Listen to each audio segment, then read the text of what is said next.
জীবনে সবসময় শিখরে পৌঁছতে চায়, অনেক উঁচুতে উঠতে চায়, আর তার জন্য তারা কি না করে, পরিকল্পনা করে, ষড়যন্ত্র করে, প্রার্থনা করতে থাকে, আবার কারোর কাছে সাহায্যও চায়। কিন্তু এত কিছু করা সত্ত্বেও অনেক সময় মানুষ শিখরে পৌঁছতে পারে না।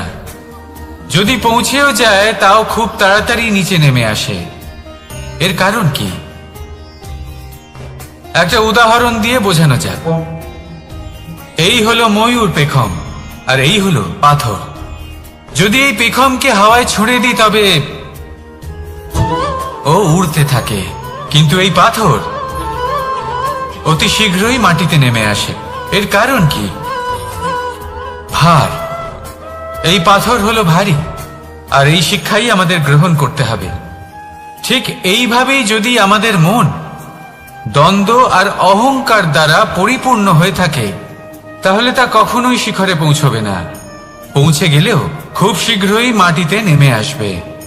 তাই এই মনকে হালকা করতে শিখুন, অহংকারকে, এই হিংসাকে ত্যাগ করুন। তারপর উঁচুতে উড়ে তো দেখুন কত উঁচুতে উঠতে পারবেন আপনি। আসুন আমার সাথে ভালোবেসে বলুন, রাধা রাধা। মানুষ এক অত্যন্ত বিচিত্র প্রাণী। পরিকল্পনা করে, ষড়যন্ত্র করে, প্রচেষ্টা করে, কাউকে পরাজিত করার চেষ্টাও করে। সাপকে একটা দড়ি মনে করে হাতে চেপে ধরার চেষ্টা করে, কিন্তু একটা কথা বুঝতেই পারে না, সময়ের এই সাপ, এটা হাতে চেপে ধরাই যায় না। আর আপনি যা করবেন তা আবার ফিরে আসবে আপনারই সামনে। দেখুন, এতে কিছুই যায় আসে না যে আপনি কুম্ভকারের পুত্র নাকি কৃষ্ণের পুত্র। যদি আপনি অনুচিত কর্ম করেন তাহলে আপনার সাথেও অনুচিতই হবে। অশুভ কর্ম করলে আপনার সাথেও অশুভই হবে। কুরু বংশ অত্যন্ত মহান বংশ ছিল। এই কুরু বংশ কি হলো তার সাথে?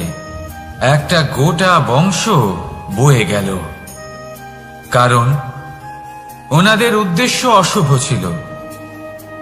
অন্যদিকে 5 জন বনবাসী পাণ্ডব মহাভারত বিজয়ী হলেন, কারণ তাদের উদ্দেশ্য শুভ ছিল। তাই মনে রাখবেন, শুভ অগ্নি প্রজ্বলিত করবেন, শুভ তাপ সঞ্চার হবে। অশুভ অগ্নি প্রজ্বলিত করবেন, নরকেই জ্বলতে হবে। তাহলে আসুন আর আমার সাথে ভালোবেসে বলুন, রাধা রাধা। মানুষ জীবনে সবসময় সুখ পেতে চান, কিন্তু এই সুখ, এটা আসলে কি? এই সুখের আসল রূপ কি?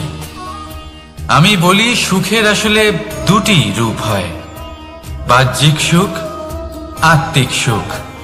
আর এটা ঠিক তেমনই হয় যেরকম আমাদের শরীরের সাথে জড়িত ছায়া আর আমাদের শরীরের মধ্যে বসবাসকারী আত্মার। যদি ছায়ার কথা ভেবে দেখেন তাহলে বুঝতে পারবেন, আমাদের শোবার সময় ভোরবেলা এই ছায়া অনেক বড় হয়ে যায়। যখন এই সূর্য মাথার উপরে চলে আসে, তার তাপ বেড়ে যায়, তখন এই ছায়া ছোট হয়ে যায়। আর যেই অন্ধকার নেমে আসে, এই ছায়া আপনার সঙ্গ ত্যাগ করে। এরকমই হয় বাহ্যিক সুখ। আর এবার কথা বলি আমাদের শরীরের মধ্যে বসবাসকারী এই আত্মা। এই আত্মা কখনো আমাদের সঙ্গ ত্যাগ করে না, সব সময় আমাদের সাথে জড়িয়ে থাকে। এরকমই হয় আত্মিক সুখ, যা সব সময় আমাদের সাথে থাকে। আত্মিক সুখ কারোর সেবা করে, আত্মিক সুখ কাউকে সাহায্য করে, আত্মিক সুখ প্রেম বোধে, যা কখনো আমাদের সঙ্গ ত্যাগ করে না। সেখানে বাহ্যিক সুখ, যতক্ষণ আপনি সম্পন্ন কিছু মানুষ এবং সুবিধার সাথে আছে, এই বাহ্যিক সুখ আপনার সাথে থাকবে। সম্পন্নতা চলে গেলে, মানুষজন চলে গেলে, সুখ সুবিধা চলে গেলে, বাহ্যিক সুখও চলে যায়। তাহলে এই আত্মিক সুখ খুঁজে নিন এবং সেই সুখের সাথেই বলুন, রাধা রাধা। আপনি কখনো কোনো সাধারণ পাখি দেখেছেন? যেমন বাবুই। সে কি করে? সে কোনো গাছের ডালে নিজের বাসা বানায়।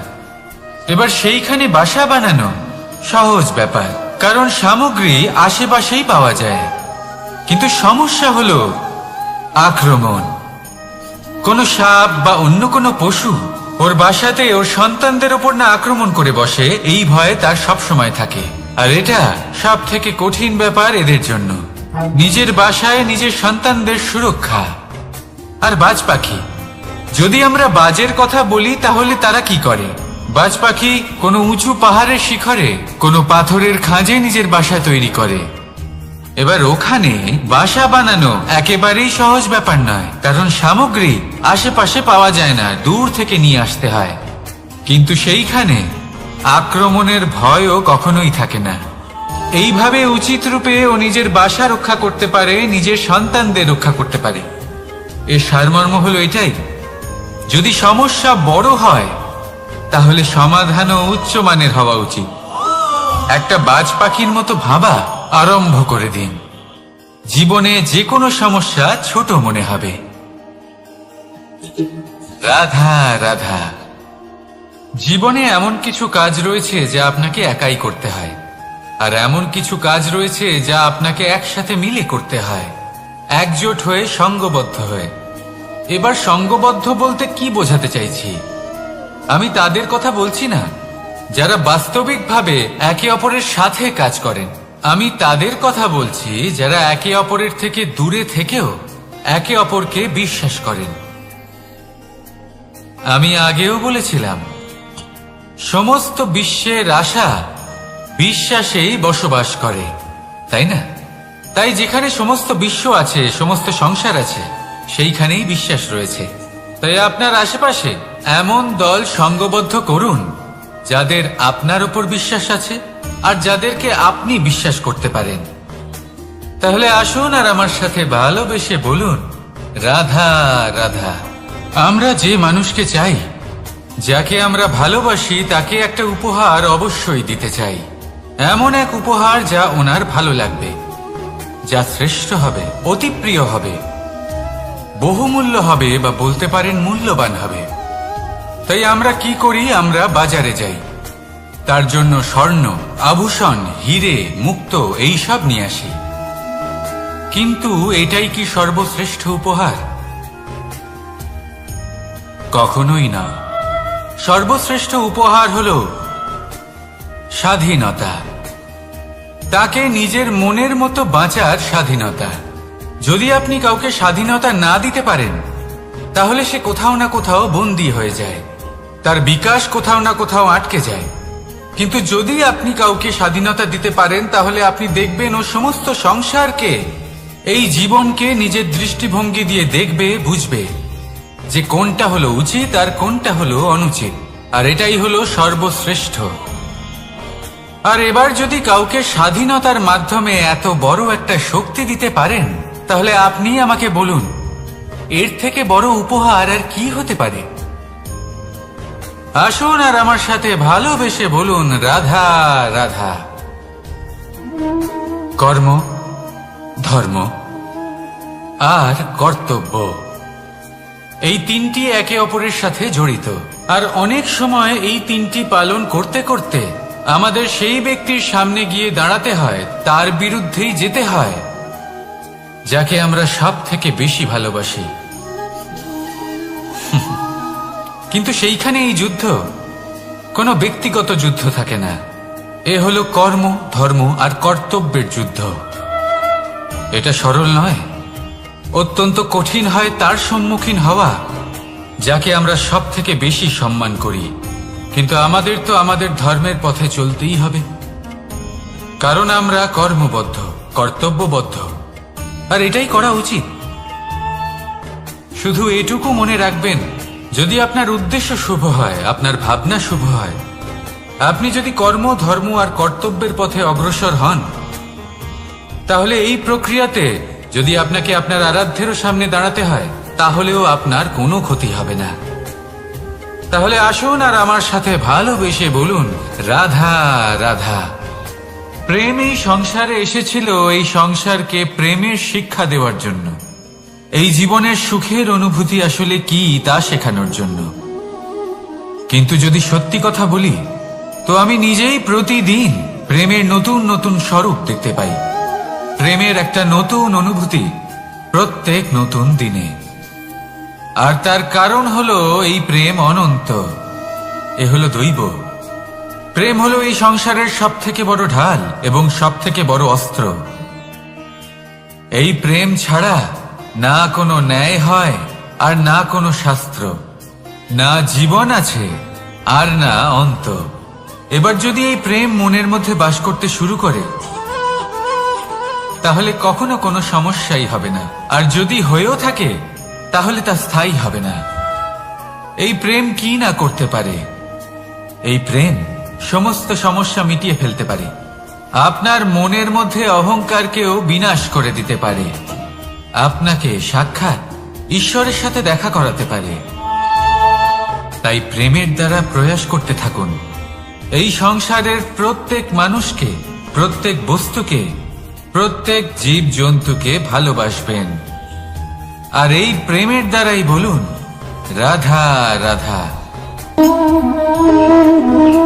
প্রশান্তি জড়িত নিদ্রা মানুষের জীবনের একটা অত্যন্ত গুরুত্বপূর্ণ সুখ এবং প্রয়োজনীয়তাও। দেখতে গেলে এই সংসারের প্রত্যেক পশু পাখি, প্রত্যেক জীব অবশ্যই নিদ্রা প্রাপ্ত করেন, কিন্তু মানুষ, যার মধ্যে বিচার বিবেচনা করার শক্তি অন্যদের থেকে অনেক বেশি, তার কিন্তু ঘুমের কিছু সমস্যা অবশ্যই হয়। কি বলেন? তাই তো। এবার এর কারণ কি? চিন্তা। এবার চিন্তা আমাদের সবার জীবনে আছে। আমরা সকলে জানি যে চিন্তা কখনো আমাদের সাহায্য করে না, তাও আমাদের জীবনে আছে। কেন?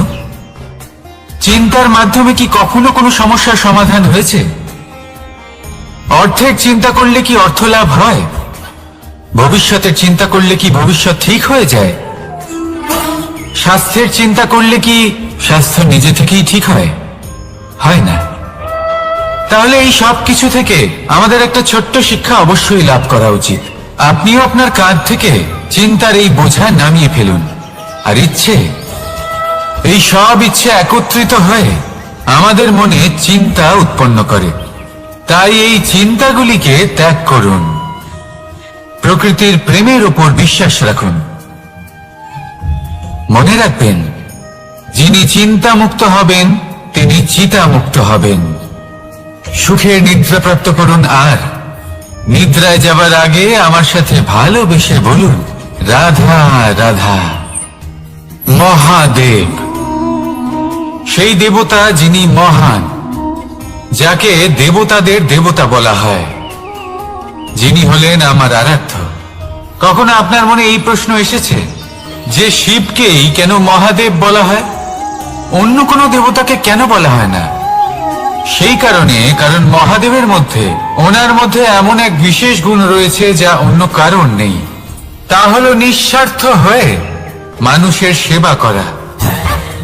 যদি প্রয়োজন পড়ে, যদি সৃষ্টির পথে বিনাশের কালো মেঘ ছেয়ে থাকে, তখন নিজের প্রাণের চিন্তা না করে হলাহল পান করার জন্য প্রস্তুত থাকেন মহাদেব।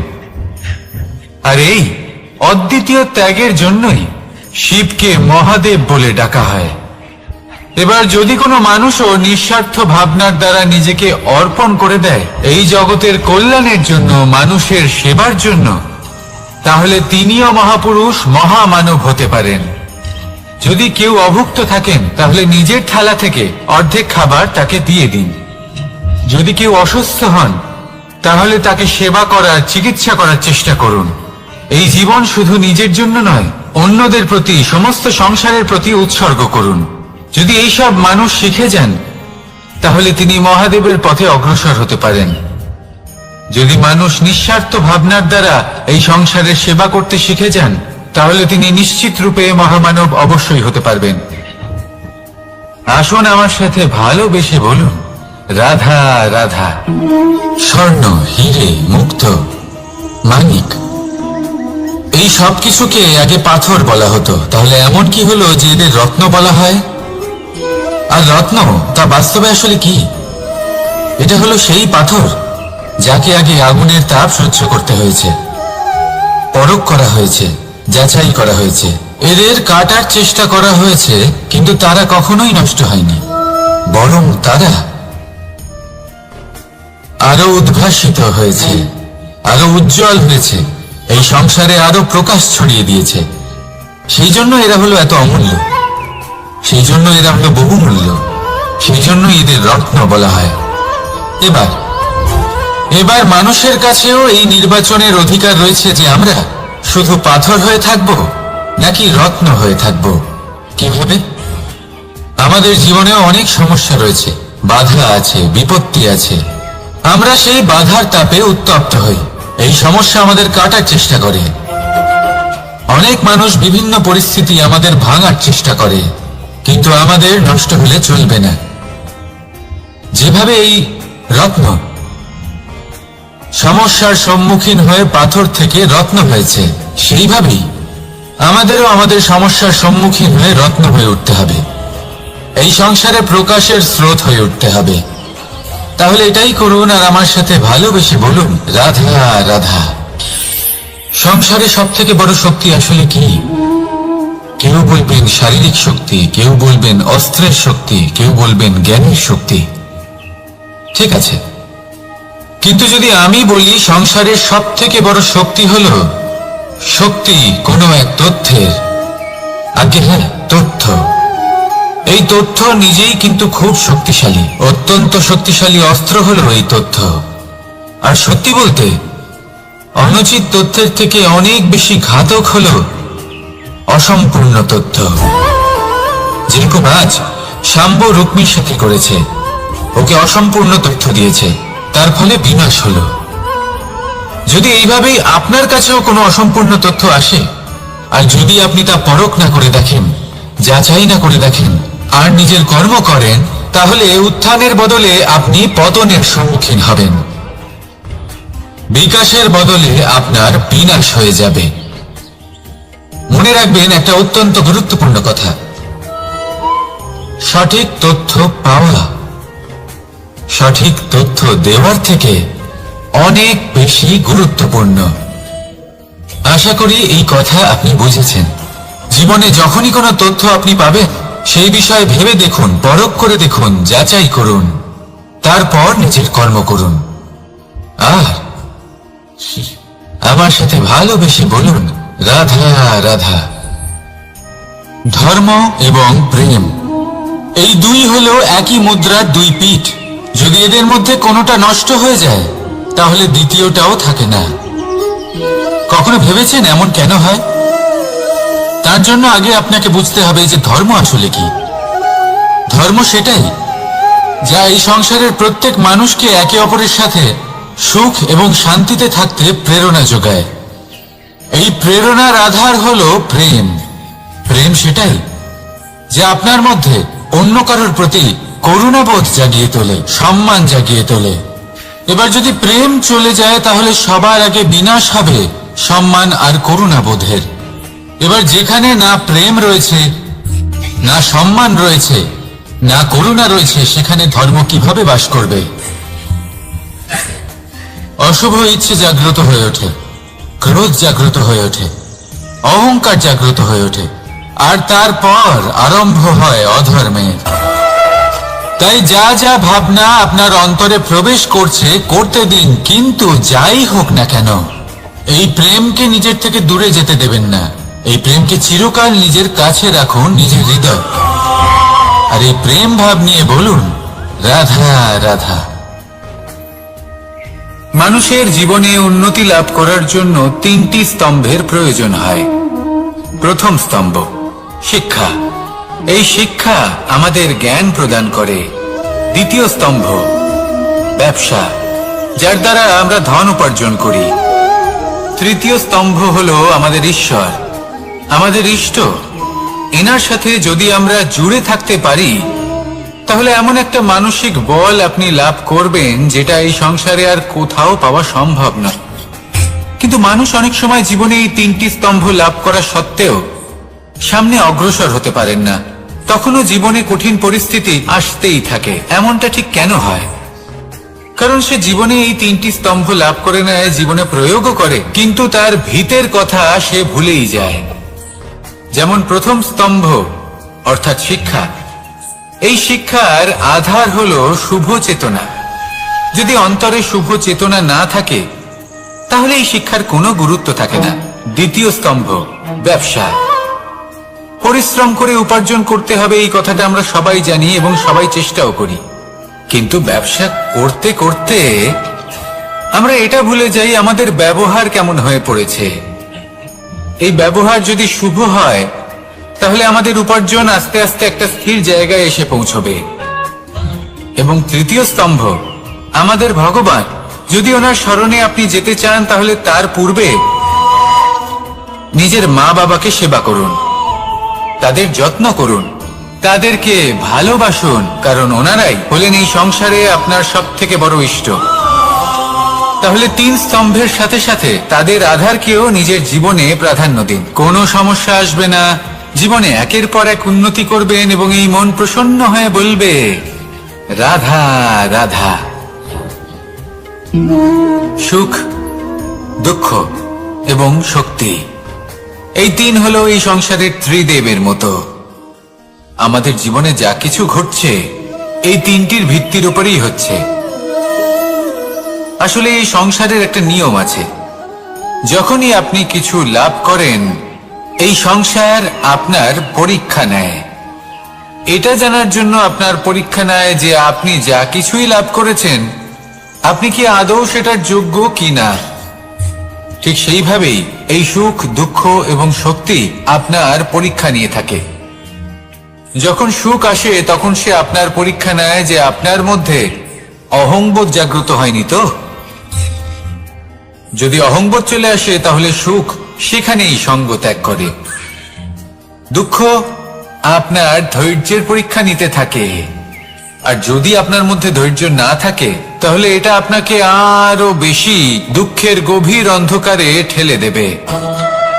সেখানে শক্তি পরীক্ষা নেয় আপনার বিনম্রতার। যদি আপনি বিনম্র না হন তাহলে হয় এই শক্তি আপনার সঙ্গ ত্যাগ করবে, নয় এই শক্তি বিনম্রতার অভাবে আপনার পতনের কারণ হতে পারে। এই সংসারে যে কোনো ব্যক্তি যিনি এই পরীক্ষায় উত্তীর্ণ হয়ে থাকেন এই জীবনে তিনি সাফল্য লাভ করেন। আসুন আমার সাথে ভালোবেসে বলুন রাধা রাধা। ভয়ের সাথে আমরা সবাই পরিচিত, কষ্ট আমরা সবাই পেয়েছি।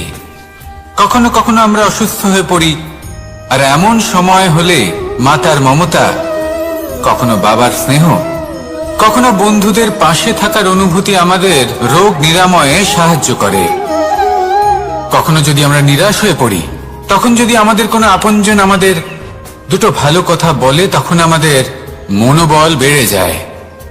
ঠিক তেমন সংসারের এই রঙ্গমঞ্চে যদি আপনি পীড়িত অনুভব করেন কিছু শুভ কথা আলোচনা করুন, কিছু স্তুতি গান করুন, কিছু মুহূর্তের জন্য হলেও নিজের ইষ্টদেবের কথা স্মরণ করুন আর প্রার্থনা করুন। সাহস বাড়বে, শক্তিও বৃদ্ধি পাবে এবং সামনে এগিয়ে চলার পথও দেখতে পাবেন। তখন এই মন প্রসন্ন হয়ে বলবে রাধা রাধা। এই সংসারে কখনো কোনো ব্যক্তিকে তার বাইরের পোশাক দেখে বিচার করার চেষ্টা করবেন না, এটা খুব বড় ভুল করবেন। যেমন আমরা জীবনে অনেক সময় এমন করি, ধরুন কোথাও একটা গাছ দেখলাম, খুব বিশাল আকারের একটা গাছ যেটা মাটির থেকে অনেক উঁচুতে পৌঁছে গেছে, যার বিশাল শাখা আছে। সেগুলো দেখে আমরা ভাবি যে এই গাছে হয়তো কত সুস্বাদু ফল আছে, আমরা সেই গাছের পরিচর্যা করতে থাকি। আবার অন্যদিকে হলো একটি তৃণ যেটা মাটি থেকে কিছুটা উঁচুতে পৌঁছেছে, কিন্তু সেই তৃণর নিচে, মাটির নিচে অত্যন্ত সুস্বাদু ফল বা সবজি জন্ম নেয়, যা আমাদের স্বাস্থ্যের পক্ষে অত্যন্ত উপকারী। সেই জন্য কখনো আবরণ দেখে কাউকে বিচার করতে চেষ্টা করবেন না। তার বদলে এটা বোঝার চেষ্টা করুন যে আপনার সামনে যে ব্যক্তি আছে বা বস্তু আছে তার বিশেষত্ব কি। যদি এই বিশেষত্ব বোঝার ক্ষমতা আপনি অর্জন করেন, যদি এই শিল্প আপনি নিজের ভেতরে জাগ্রত করেন, তাহলে এই সংসারে বিশেষত্ব কি সেটা আপনি জানতে পারবেন। আর এই সমস্ত খেলা দৃষ্টি থেকে নয়, দৃষ্টিভঙ্গি থেকে জন্ম নেয়। দৃষ্টিভঙ্গি সবসময় শুভ রাখুন আর আমার সাথে ভালোবেসে বলুন, রাধা রাধা। লোকে বলে মানুষ নিজের ভবিষ্যৎ জন্ম থেকেই লিখিয়ে আনে, অর্থাৎ এখানে এই কপালে। ভাগ্য দেবতা আমাদের সমস্ত উত্থান, সমস্ত পতনের হিসেব সবটা লিখে দেন। কিন্তু কপালে কেন, পায়ে নয় কেন? যদি পায়ে লেখা হয় তাহলে আমরা পড়তে পারবো, যদি কপালে লেখা হয় আমরা ছাড়া বাকি সবাই পড়তে পারবে। এবারে আমাদের কপাল এখানে তাই প্রতিফলিত হয় যা আমাদের মস্তিষ্কে আছে, আর মস্তিষ্কে থাকে আমাদের ভাবনা। তাই এই ভাবনার ধনাত্মক হওয়া অত্যন্ত জরুরি। এতে বিকাশের জন্য স্থান রাখুন, এতে সবাইকে একসাথে নিয়ে চলার ভাবনা রাখুন। আর বিশ্বাস করুন, আপনার মস্তিষ্কের এই ভাবনা সাফল্য রূপে আপনার কপালে অবশ্যই লিখিত হবে, কারণ আপনার ভাবনাই সত্য হয়ে আপনার জীবনে আসে। রাধা রাধা। সময় বড়ই অদ্ভুত, এই সময়, তাই না? দেখতে গেলে এটা একটা অনুভূতি, একটা সংখ্যা, একটা বিষয়। এবারে দেখুন না, সূর্যোদয় সকলের একসাথেই হয়, তাই তো? কারোর আগে কারোর পরে এমন তো হয় না, সবার একসাথেই হয়। আবার সূর্যাস্ত সকলের একসাথেই হয়। এবারে ভাবুন, এই সময় প্রত্যেকের জন্য আলাদা আলাদা। কারোর জন্য এই সময় ভালো, আবার কারোর জন্য এই সময়ই খারাপ। এক্ষুনি এই মুহূর্তে কারোর মুখে সফলতার আলো রয়েছে, আবার কারোর মুখে অসফলতার নিরাশা। এটা কেন? কেন এই সময় কারোর জন্য শ্রেষ্ঠ, আবার কেন তা কাউকে নিরাশ করে? এটার উত্তর হলো আপনার চিন্তা, আপনার কর্ম। যেমন আপনার চিন্তাধারা তেমন আপনার কর্ম, আর তেমনই হবে আপনার এই সময়। আপনি জীবনে সুখ তখনই পাবেন যখন আপনি কারোর মুখে আশার আলো এনে দেবেন। আপনি আনন্দ তখনই পাবেন যখন আপনি কাউকে খুশি করবেন। হ্যাঁ, এটা ঠিক যে কাউকে খুশি করা সবসময় আপনার হাতে নেই, কিন্তু আপনার হাতে এটা অবশ্যই আছে যে আপনি কাউকে দুঃখ না দেন, কাউকে নিরাশ না করেন। আর কোনো ব্যক্তিকে দুঃখ না দেওয়ার এই চেষ্টাও আপনার কর্মই বটে। আর এই শুভ কর্মের ফল আপনাকে প্রকৃতি অবশ্যই দেবে। তাই মনে রাখবেন, ভালো সময় তারই আসে যে কখনো কারোর খারাপ চায়নি। রাধা রাধা। লোকে আমাকে সবসময় জিজ্ঞেস করে যে কানাই, এখন তুমি বড় হয়ে গেছো, এই বাচ্চাদের সাথে থেকে তুমি সবসময় দুষ্টুমি করো কেন? তুমি বড় হয়ে গেছো, বড়দের মতো থাকো। বেশিরভাগ লোকে এটা বুঝতে পারে না, ভাবে উনি তো ভগবান, ভগবানের মতো গম্ভীর নয় কেন? এবারে আমি কি করে বোঝাবো সবাইকে যে আমার ভগবান হওয়ার পিছনে যে সবচেয়ে বড় রহস্য, তা হলো এই বাচ্চারাই। আমার শক্তি কোথা থেকে আসে? সমস্ত সমস্যার সমাধান করার শক্তি এই বাচ্চাদের থেকেই তো আসে। জীবনে বাঁচার শক্তি, সংসারকে প্রেম শেখাবার শক্তি এই বাচ্চাদের থেকেই আসে। কারণ বাচ্চাদের থেকে বড় কোনো ভগবান হয় না। এবারে দেখুন না, পুরাণ আর বেদের কোনো জ্ঞান নেই ওদের, কিন্তু খুব ভালোভাবেই জানেন যে একজন উদাস ব্যক্তির মন কি করে ভোলানো যায়, কি করে তাকে আনন্দ দেওয়া যায়। আর এই এক বিশাল ব্যাপার।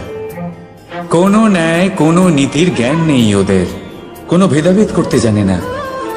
কিন্তু এটা অবশ্যই জানে একজন একা অজানা ব্যক্তিকে নিজের দলের সদস্য কি করে বানাতে হয়, কি করে তাকে আপন করতে হয়। আর এক বড় ব্যাপার, এই বাচ্চাদের থেকে অনেক কিছু শেখার আছে। তাই আপনারাও নিজেদের জীবনে গম্ভীর হওয়ার চেষ্টা কখনোই করবেন না। আর যদি করেন তাহলে এই সংসার খুবই নিরস লাগবে আপনার। আপনিও বাচ্চাদের মতো নিষ্পাপ থাকুন আর নিজেকে আনন্দে রাখুন।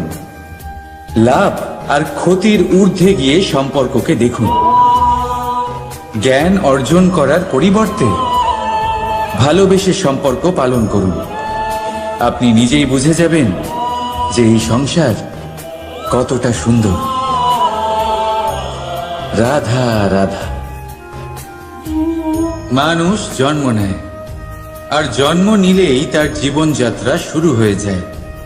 তারপর সে পরিশ্রম করে, লড়াই করে, আর সে তার ফল অবশ্যই পায়। সেই নিজের জীবনযাত্রা নিজেই সাজায়। তার জীবনে ভয় ততক্ষণ প্রবেশ করে না যতক্ষণ না সে জীবনে কিছু অর্জন করে। একবার সে কিছু পেয়ে গেলে তারপরে সেটা হারিয়ে যাওয়ার ভয় মনের মধ্যে জন্ম নেয়। তারপর সে ভাগ্য, জ্যোতিষ, ভবিষ্যৎ এইসব দেখতে ব্যস্ত হয়ে পড়ে। আমি আপনাকে একটা প্রশ্ন করছি, আপনি যখন এই সংসারে এসেছিলেন কি নিয়ে এসেছিলেন যে আপনি হারাবেন? কিছুই না। আপনার বশে আপনার জীবনের সেই মুহূর্তই আছে যা আপনার হাতে আছে, অন্য কিছুই নয়। আপনার হাতে আছে আপনার কর্ম। যে জীবনে দুর্ভাগ্যে হতাশ হয় না, যে অসফলতার জন্য ভেঙে পড়ে না, সেই এই জীবনে বিজয়ী হয়। বলুন, যখন আপনার জীবনে কিছুই ছিল না, কি করেছিলেন? পরিশ্রম করেছিলেন, লড়াই করেছিলেন, আর সেই সব কিছু পেয়েছেন যা পেতে চেয়েছিলেন। তাহলে আজ সব পাওয়ার পর ভয় কিসের? সেই সব জিনিস কি আপনাকে পরিশ্রম করার থেকে আটকায়? না। সেই জন্য নিজের হাতের রেখায় কখনো নিজের পথ খুঁজবেন না, কারণ এই সংসারে যাদের হাতই নেই তারাও নিশ্চিতভাবে তাদের নিজের পথ নিজেই বানিয়ে নেয়। তাহলে আপনার কি নিয়ে চিন্তা? রাধা রাধা।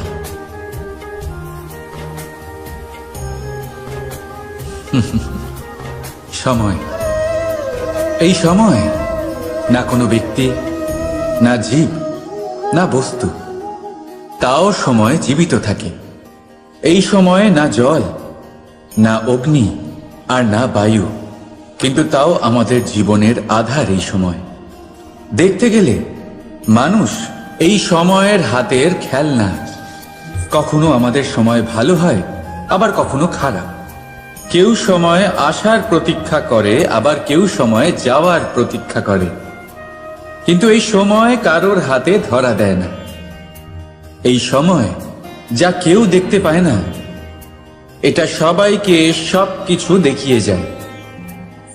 দেখিয়ে যায় যে আপনকে আর পরকে, আমাদের শুভাকাঙ্ক্ষীকে আর ক্ষতিকে চায়, আমাদের মিত্রকে আর আমাদের শত্রুকে। এই সময় আপনাকে দেখায় যে আপনি কতটা শক্তিশালী, সেই সময় আপনাকে দেখিয়ে যাবে আপনি কতটা দুর্বল। এই সময় সব কিছু দেখিয়ে যায়।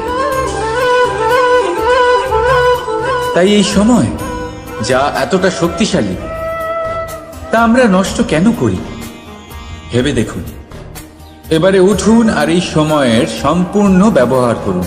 এই সময়ের সদ্ব্যবহার করুন, কারণ এই সময়কে ব্যবহার করাটাই আপনার হাতে রয়েছে, আর কিচ্ছু না। আর এই সময় একবার বয়ে গেলে তখন যাই করুন না কেন, কখনো ফেরত আসবে না। সময়ের সদ্ব্যবহার করুন আর সবার মধ্যে আনন্দ ছড়ান। আর আসুন আমার সাথে ভালোবেসে বলুন, রাধা রাধা। আমরা সবাই জীবনে সফল হতে চাই, তাই না? প্রত্যেকের জীবনে ব্যক্তিগত একটা লক্ষ্য আছে, আর প্রত্যেকের জীবনে তাদের লক্ষ্যে পৌঁছানোর আলাদা আলাদা যাত্রা আছে। এবার এই যাত্রায় অগ্রসর হওয়ার জন্য পথের দরকার। পথ, এই পথ এটা অত্যন্ত গুরুত্বপূর্ণ, আর মানুষ এটাই বুঝে উঠতে পারেন না। অধিকাংশ মানুষ তাদের গোটা জীবন কাটিয়ে দেন এই পথ খুঁজতে গিয়ে, আর অধিকাংশ মানুষ জীবন কাটিয়ে দেন তাদের এই পথ বদলাতে গিয়ে। কিন্তু এভাবে সাফল্য অর্জন করা যায় না।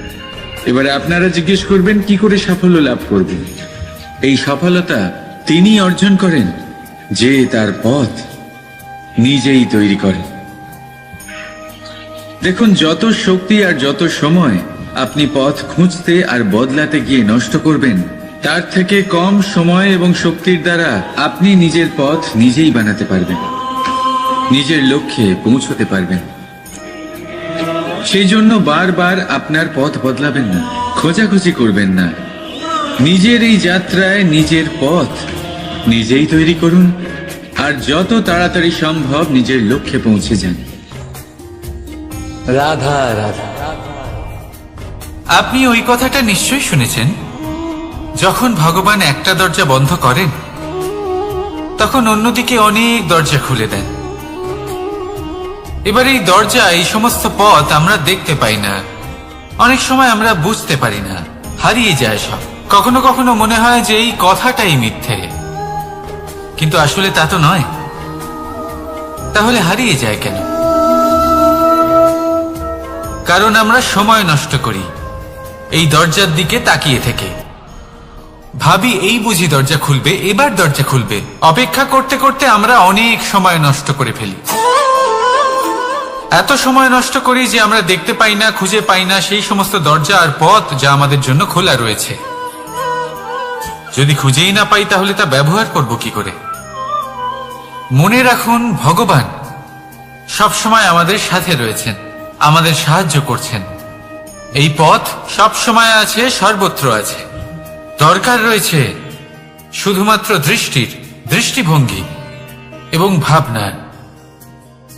এই দৃষ্টিকে বিস্তৃত করুন, এই দৃষ্টিভঙ্গিকে ধন্যাত্মক করে তুলুন, আর এই ভাবনা, এর সীমা একটু বাড়িয়ে তুলুন। তারপর দেখবেন সব খুঁজে পাবেন। আসলে কি, এই যে ঈশ্বর, এই যে পরমাত্মা, তা আমাদের সাথে রয়েছে, আমাদের মনের মধ্যে রয়েছে। যিনি তাকে মন থেকে চাইবেন তিনি তাকে মনের মধ্যে অবশ্যই খুঁজে পাবেন। যদি উনি মন থেকে চান পথ খুঁজে পেতে, তাহলে তিনি অবশ্যই পথ খুঁজে পাবেন। তাহলে আসুন আমার সাথে ভালোবেসে বলুন, রাধা রাধা। ধর্ম, আমরা সকলে ধর্মের বিষয়ে কথা বলি, কখনো নিজের ধর্মের বিষয়, আর কখনো অন্যের ধর্মের বিষয়। কখনো আমরা অধর্ম দেখলে সেই বিষয়ে কথা বলি। অনেক রকম আলোচনা হয়, কিন্তু এই ধর্ম আসলে কি, সেটা কি কেউ বোঝে? যদি আমি আপনাকে উত্তর দিই, এই উত্তর সরল। ধর্ম হলো তাই যা মানুষকে অন্য মানুষের সাথে সমস্ত পিতা সবসময় চান যেন তিনি তার শক্তি পুত্রকে। আসুন আপনাকে সহজে বোঝাই। যদি আপনি সুপাত্র হন আর আপনাকে শক্তি দেওয়া হয়, তাহলে আপনি সেই শক্তির গুরুত্ব বুঝবেন, কোথায় সেই শক্তি প্রয়োগ করা উচিত সেটা বুঝবেন। আর এটা যেহেতু অর্জন করা শক্তি হবে, সেই শক্তির অপব্যবহার হবে না। কিন্তু যদি এই আপনি কুপাত্র হন আর যদি আপনাকে এই শক্তি দেওয়া হয়, তাহলে কি হবে? দেখতে গেলে এই শক্তি আপনি দান হিসেবে পেয়েছেন, তাই না আপনি এই শক্তির গুরুত্ব বুঝবেন, আর না এর প্রয়োগ আপনি জানবেন। তার অপব্যবহার হওয়া সুনিশ্চিত। তাই যদি আপনি কোনো শক্তি অর্জন করতে চান, তাহলে আগে তার যোগ্য হয়ে উঠুন। পুত্র নয়, পাত্র হয়ে উঠুন। আর আমার সাথে ভালোবেসে বলুন, রাধা রাধা।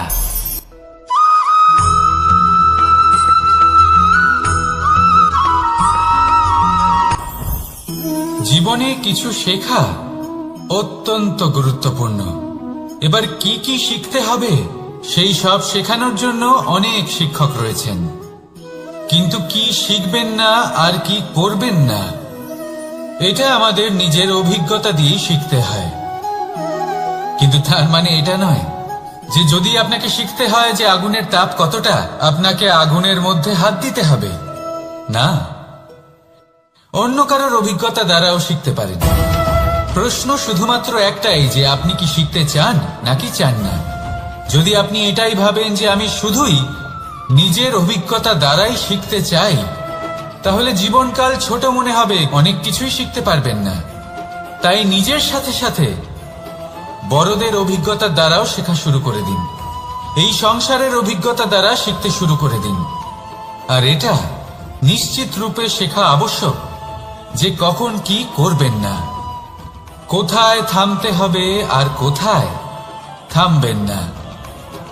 তাহলে আসুন আর আমার সাথে ভালোবেসে বলুন, রাধা রাধা।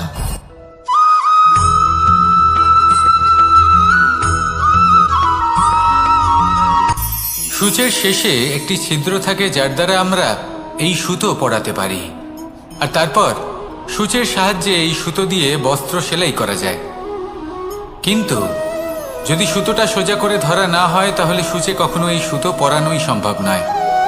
যদি এতে কোনো গিঁট পড়ে তখন তা কখনোই এই ছিদ্র দ্বারা প্রবেশ করা সম্ভব নয়। ঠিক এইভাবেই যদি আপনি কারোর জীবনে প্রবেশ করতে চান, কারোর অন্তরে প্রবেশ করতে চান, তাহলে আপনাকেও সহজ থাকতে হবে। এতে কোনো গিঁট থাকলে চলবে না, অর্থাৎ মনে যাতে কোনো মালিন্য না থাকে, যেন কোনো কুচিন্তা না থাকে। যদি এসব থাকে তাহলে আপনি কখনো কারোর জীবনে প্রবেশ করতে পারবেন না। আর যদি কোনোভাবে আপনি প্রবেশ করেও যান তাহলে তার মনে ঘর করতে পারবেন না। নিজেকে এই সুতোর মতন করে তুলুন, সহজ। মনে যেন কোনো কুচিন্তা না থাকে, সবার প্রতি যেন সদ্ভাবনা থাকে, শুভ চিন্তা থাকে। এমনটা করতে থাকুন। এমন একটা দিন আসবে যেদিন এই সমস্ত সংসারের ব্যক্তির মনে আপনি বাস করবেন, আর তখন এই মন প্রসন্ন হয়ে বলবে, রাধা রাধা।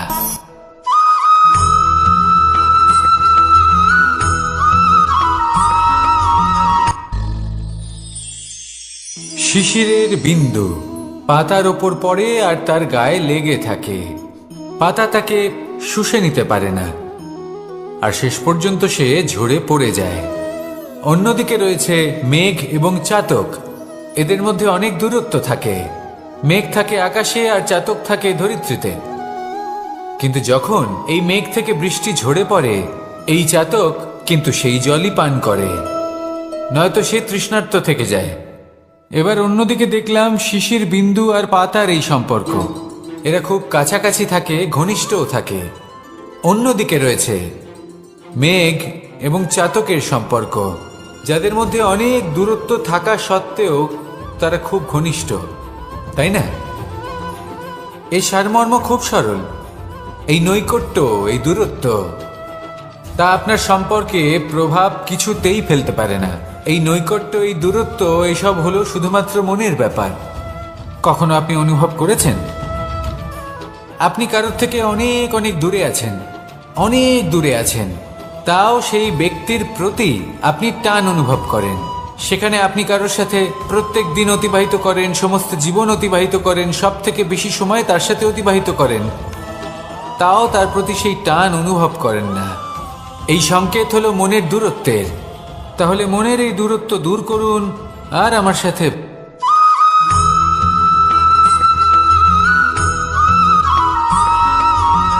এই সংসারে সব থেকে বড় ব্যক্তি কে?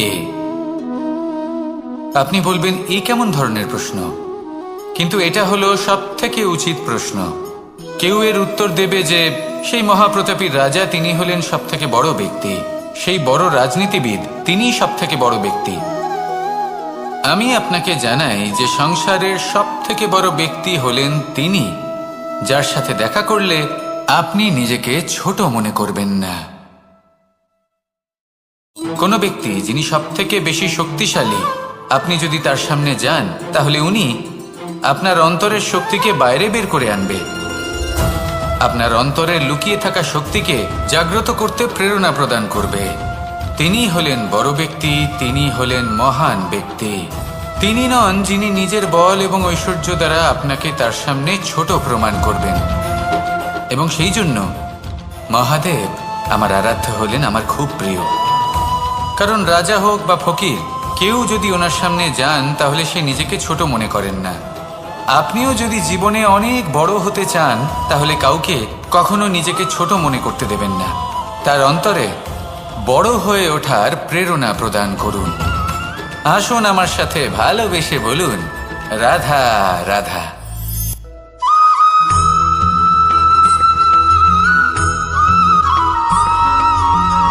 যখন আমরা কোনো বনে প্রবেশ করি তখন এই সবুজ ঘাস দেখে, এই কোমল ঘাস দেখে আমাদের মন প্রফুল্ল হয়ে ওঠে। ভিন্ন ভিন্ন প্রজাতির ফুল, ভিন্ন ভিন্ন রঙের ফুল দেখে এই মন আনন্দে ভরে ওঠে। এখানে শিশুরা আনন্দ লাভ করে, বড়রা ভোজন গ্রহণ করেন, কথাবার্তা বলেন, হাঁটাহাঁটি করে বেড়ান। এবার ভেবে দেখুন, যখন এই উপবনের নির্মাণ হয়েছিল সেই সময় যদি এই মাটিকে সঠিকভাবে খনন না করা হতো, যদি তাতে সঠিকভাবে বীজ রোপণ না করা হতো, যদি কোনো সংঘর্ষ না হতো, পরিশ্রম না করা হতো, যদি চলতে চলতে পায়ে কাঁটা না বিঁধে যেত, তাহলে এই সুন্দর বন দেখে আমরা কি এই আনন্দ লাভ করতে পারতাম? কখনোই নয়। ধরুন কোনো নদীর তটে সুন্দর একটি বন আছে, সেই বনের আনন্দ লাভ করতে গেলে আপনাকে সেই নদী পার করতেই হবে। যদি সুখের নদীর কাছে পৌঁছতে চান তাহলে তটে যে কাঁটা রয়েছে সেগুলোর সাথে সংঘর্ষ করতেই হবে। এই সংসারে যদি আপনি সুখ লাভ করতে চান তাহলে সুখ লাভের এই যাত্রা শুরু করতে হবে সংঘর্ষ দ্বারা। তাহলে সংঘর্ষকে স্বাগত জানান, এর পেছনেই সুখ রয়েছে যা আপনার জন্য অপেক্ষা করছে। এবার হাসুন আর আমার সাথে ভালোবেসে বলুন, রাধা।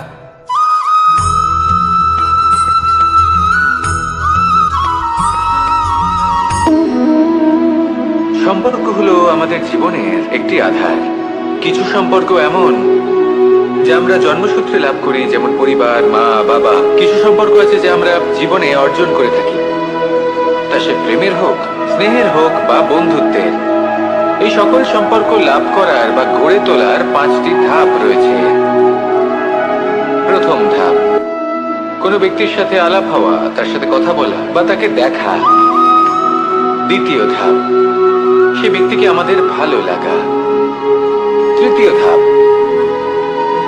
আমাদের এটা চাইতে শুরু করা যে জীবনে এই ব্যক্তি যেন আমাদের বন্ধু হন, আমাদের জীবনে থাকেন, বা আমাদের কাউকে ভালোবেসে ফেলা আর এটা আমাদের ভাবা বা চাওয়া যে সেই ব্যক্তি যেন আজীবন আমার সাথে থাকেন, আমার জীবনে আমার সাথী হয়ে। চতুর্থ ধাপ, লাভ করা। এবার এই ধাপটি অনেক মানুষের পক্ষেই খুবই সরল হয়, বড়ই সরলভাবে নিজেদের সঙ্গীকে লাভ করে থাকেন। কিছু মানুষের জন্য এই ধাপ অত্যন্ত কঠিন হয়ে থাকে। অনেক প্রতিকূল পরিস্থিতির উপর জয়লাভ করে তারা সঙ্গীকে লাভ করেন, কিন্তু লাভ অবশ্যই করেন। এরপরে আসে পঞ্চম, অন্তিম এবং সব থেকে গুরুত্বপূর্ণ ধাপ। সেটা হলো সেই সম্পর্ক পালন করা। এটা হলো এমন এক বিষয় যা প্রত্যেক মানুষের শেখা উচিত। যদি ব্যক্তি নিজের জীবনে সম্পর্ক রক্ষা করতে শিখে যান, তবে প্রত্যেক সম্পর্ক তার জীবনকে স্বর্গ করে তুলবে। আসুন আর আমার সাথে ভালোবেসে বলুন, রাধা রাধা।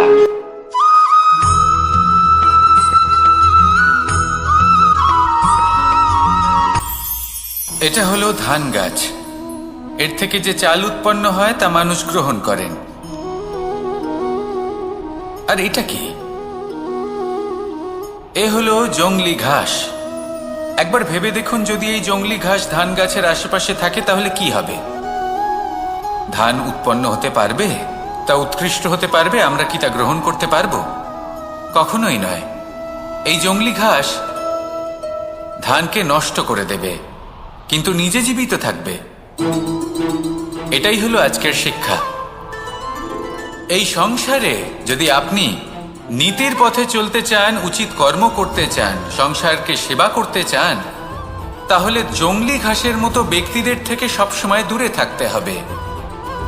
সেই ব্যক্তি যারা দুর্নীতি এবং মিথ্যা দ্বারা পরিপূর্ণ, যাদের ব্যবহার অশুভ, যাদের অনেক অশুভ গুণ রয়েছে, তারা সঠিক নয়। সেই সকল ব্যক্তি যাদের চরিত্র অত্যন্ত দুষ্ট হয়, তারা হয় শুভ চরিত্রের ব্যক্তিকে একদম নষ্ট করে দেয়, নয় নিজের মতো বানিয়ে তোলে। তাই যদি আপনি নীতির পথে চলতে চান, এই সংসারের জন্য শুভ কর্ম করতে চান, তাহলে সেই সঙ্গ লাভ করুন যে সঙ্গ জ্ঞানে পরিপূর্ণ, যাদের মধ্যে অনেক গুণ আছে, যাদের থেকে প্রতিদিন কিছু শিখতে পারবেন। এমন ব্যক্তির সাথে জীবন অতিবাহিত করুন, দুরাচারীদের থেকে দূরে থাকুন। তবেই এই মন প্রসন্ন হয়ে বলবে, রাধা রাধা।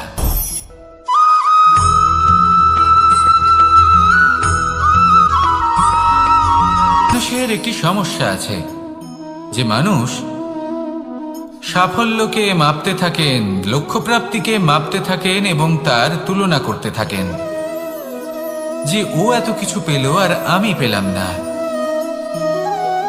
ওর কাছে এত কিছু আছে কিন্তু আমার কাছে নেই। এই তুলনা করার জন্য ওনারা দুঃখী হয়ে পড়েন, নিরাশ হয়ে পড়েন। তাই আমি একটা প্রশ্ন করছি যে এটা কি উচিত? এই সংসারে আপনি কি নিয়ে তুলনা করবেন, যেখানে সূর্যদেব চন্দ্রমা দুজনেই আছেন, দুজনেই হলেন বিশেষ, দুজনেই নিজ নিজ সময়ে উদিত হন।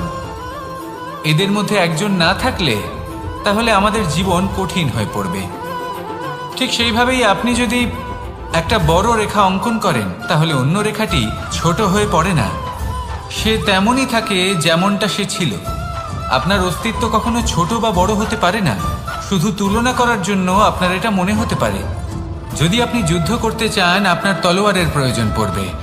যদি বস্ত্র তৈরি করতে চান, এত বড় তলোয়ার দিয়ে কিছুই হবে না, তখন প্রয়োজন পড়বে একটা ছোট্ট সূচের। তাই তুলনা করবেন না, না নিজেকে ছোট মনে করবেন, না অন্য কাউকে। সবার সাথে সহযোগিতা করুন, আর যদি তুলনা করতেই হয় নিজের সাথে করুন, যে কাল আমি কেমন ব্যক্তি ছিলাম, আজ কি তার থেকে শ্রেষ্ঠ হয়ে উঠতে পেরেছি। ভেবে দেখুন ভবিষ্যতে গিয়ে আপনি কতটা শ্রেষ্ঠ ব্যক্তি হতে পারেন। আসুন আমার সাথে ভালোবেসে বলুন, রাধা রাধা।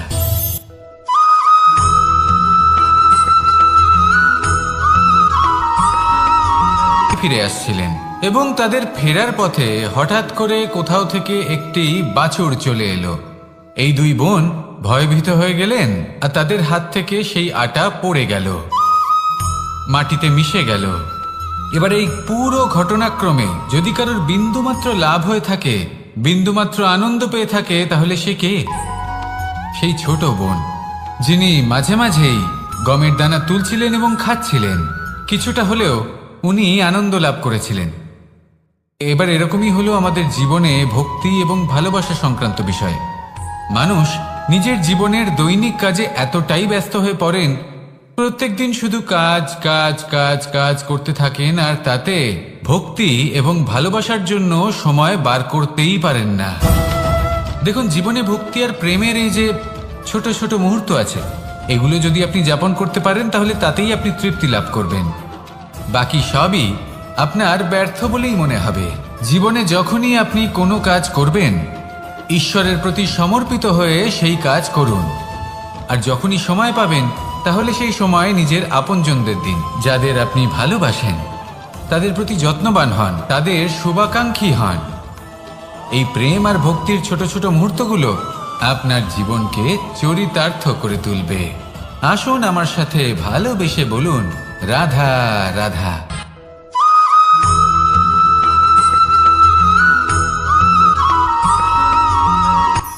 এই সংসারে সাফল্য লাভ করার জন্য জ্ঞানের প্রয়োজন হয়, পরিশ্রমের প্রয়োজন হয়, দৃঢ় নিষ্ঠার প্রয়োজন হয়, নিরন্তর চেষ্টা করা প্রয়োজনীয়। কিন্তু আরো কিছু আছে যা অত্যন্ত প্রয়োজনীয় এবং গুরুত্বপূর্ণ। তা হলো ভালো বন্ধু। তাদের থাকা অত্যন্ত প্রয়োজনীয়। যদি ভালো বন্ধু থাকে, তাহলে সময় এলে তারা ঢাল হয়ে আপনাকে সুরক্ষা করবেন।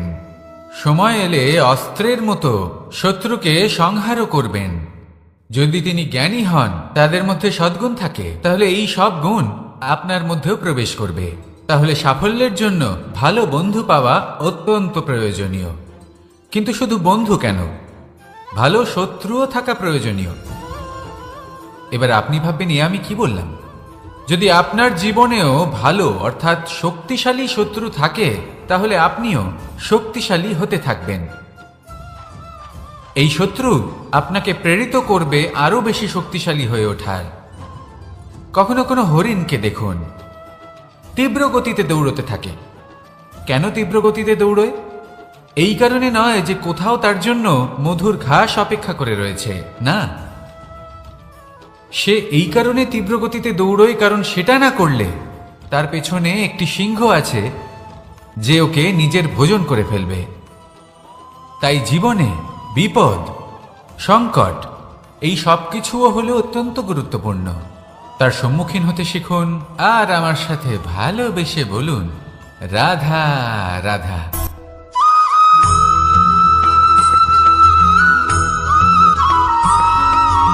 জীবনে অগ্রসর হওয়ার জন্য আমাদের কাকে প্রয়োজন হয়?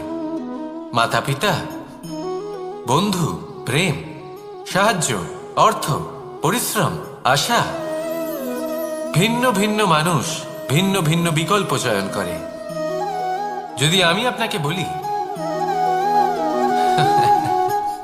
তাহলে জয় আর পরাজয়ের মন্ত্র দুটো শব্দের উপর নির্ভর করে, মেনে নেওয়া আর দৃঢ় হওয়া। যদি মেনে নেন তাহলে হেরে যাবেন, যদি দৃঢ় হন তাহলে নিশ্চিত রূপে জয়ী হবেন। যদি কখনো আপনি ক্লান্ত হয়ে ওঠেন, আপনি দুঃখী হন, পুরোপুরি ভেঙে পড়েছেন, তখন মেনে নেবেন না যে আপনি ভেঙে পড়েছেন, নয়তো হেরে যাবেন। তখন উল্টে স্থির করবেন যে যাই হয়ে যাক না কেন আমি জয়ী হবই। আর আপনি দেখবেন যে জয় নিশ্চিত রূপে আপনার কাছেই আসবে। তাহলে এই কথা মনে রাখবেন আর আমার সাথে ভালোবেসে বলবেন, রাধা রাধা।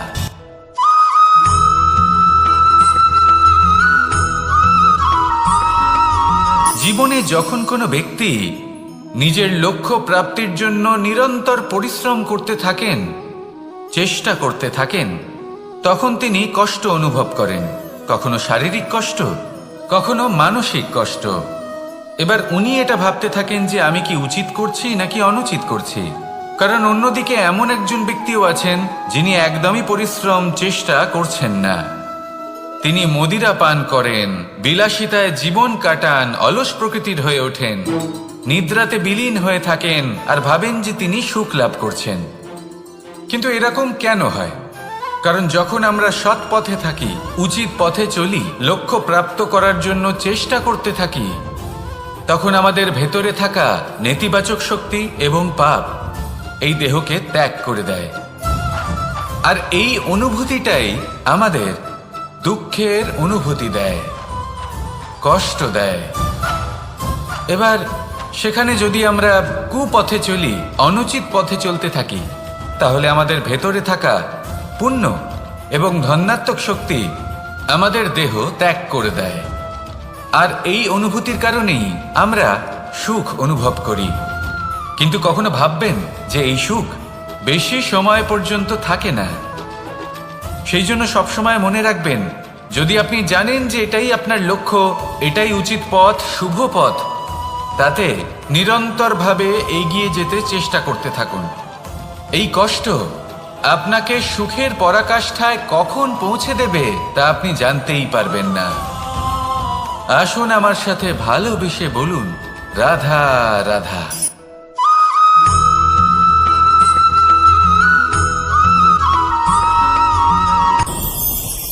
ভয়ের সাথে আমরা সবাই পরিচিত, কষ্টও আমরা সবাই পেয়েছি।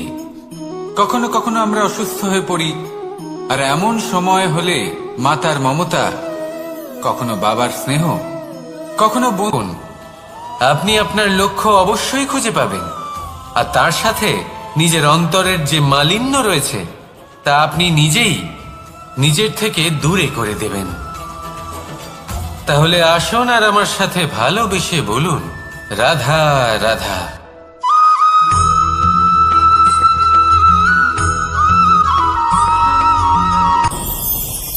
ভয়ের সাথে আমরা সবাই পরিচিত, কষ্টও আমরা সবাই পেয়েছি। কখনো কখনো আমরা অসুস্থ হয়ে পড়ি, আর এমন সময় হলে মাতার মমতা, কখনো বাবার স্নেহ, কখনো বন্ধুদের পাশে থাকার অনুভূতি আমাদের রোগ নিরাময়ে সাহায্য করে। কখনো যদি আমরা নিরাশ হয়ে পড়ি, তখন যদি আমাদের কোনো আপনজন আমাদের দুটো ভালো কথা বলে তখন আমাদের মনোবল বেড়ে যায়। ঠিক তেমন সংসারের এই রঙ্গমঞ্চে যদি আপনি পীড়িত অনুভব করেন, কিছু শুভ কথা আলোচনা করুন, কিছু স্তুতি গান করুন, কিছু মুহূর্তের জন্য হলেও নিজের ইষ্টদেবের কথা স্মরণ করুন আর প্রার্থনা করুন। সাহস বাড়বে, শক্তিও বৃদ্ধি পাবে এবং সামনে এগিয়ে চলার পথও দেখতে পাবেন। তখন এই মন প্রসন্ন হয়ে বলবে, রাধা রাধা।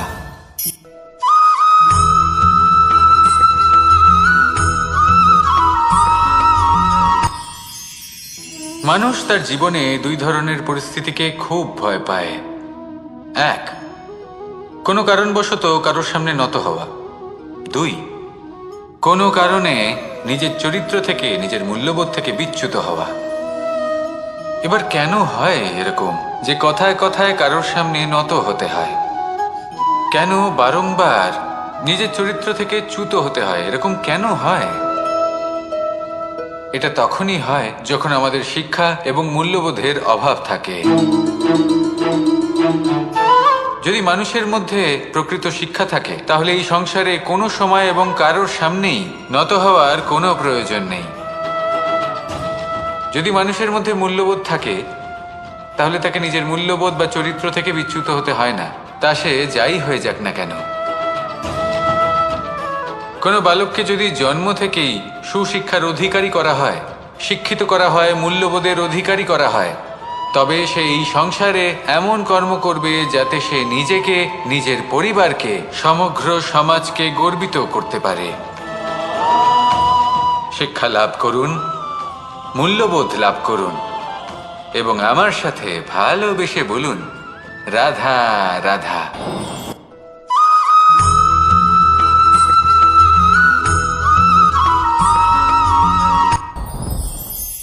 সাথী। সাথী এই শব্দটির ব্যাখ্যা কে কিভাবে করে? মিত্র, সখা, বন্ধু। কিন্তু অর্থ একটাই, তিনি যিনি আপনার সঙ্গী হন আর তিনি যার সাথী আপনি হন। এবার সব থেকে বড় প্রশ্ন হলো এটাই যে তিনি কে হতে পারেন যাকে আপনি আপনার সাথী বলে মেনে নিতে পারেন, নিজের সখা, নিজের মিত্র, নিজের বন্ধু মেনে নিতে পারেন। আপনার সাথী হলেন তিনি যিনি দুঃখের সময় আপনার পাশে থাকবেন, আপনার হাত ধরে থাকবেন। আপনার সাথী হলেন তিনি যার হাত আপনি নিজের সুখের দিনে ধরে থাকবেন। সেই সাথীরই হাত ধরুন যিনি দুঃখে সবসময় আপনাকে সাহায্য করার জন্য তৎপর হয়ে থাকেন, আপনার পাশে থাকেন, আর যাকে সুখের দিনে আপনি আপনার সাথে রাখতে পারেন। আর যখন আপনার সাথে আপনার এই সাথী থাকবে তখন আপনি এটা বুঝবেন যে যখন জীবনে দুঃখ আসে তখন এই দুঃখ কমে যায়, সবার মধ্যে ভাগ হয়ে যায়। আর যদি তখন সুখ আসে তাহলে সেটা সবার উপস্থিতিতে আরো বেড়ে যায়। এটাই হলো প্রেম, এটাই হলো ভালোবাসা, এটাই হলো সঙ্গ। যেমন সম্পর্ক আমার আর রাধার মাঝে। তাহলে আসুন আর আমার সাথে ভালোবেসে বলুন, রাধা রাধা।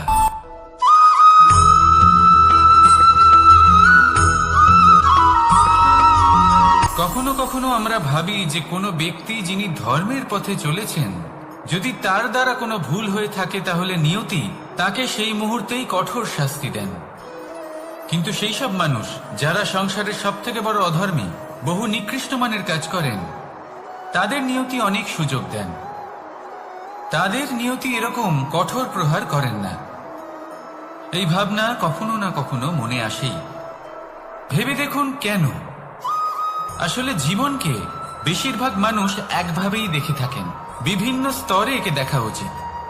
এবার আপনি বলুন, এই সংসারে কোনো অধর্মী কখনো প্রেরণার উৎস হতে পারেন?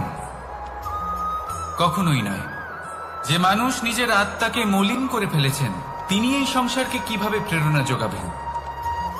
উনি নিজেই বুঝতে পারেন না কোনটা করা উচিত, ধর্ম কোনটা। তাই নিয়তি তাকে একটা সুযোগ দেন, এটা বোঝার সুযোগ দেন যে কোনটা উচিত, কোনটা ধর্ম।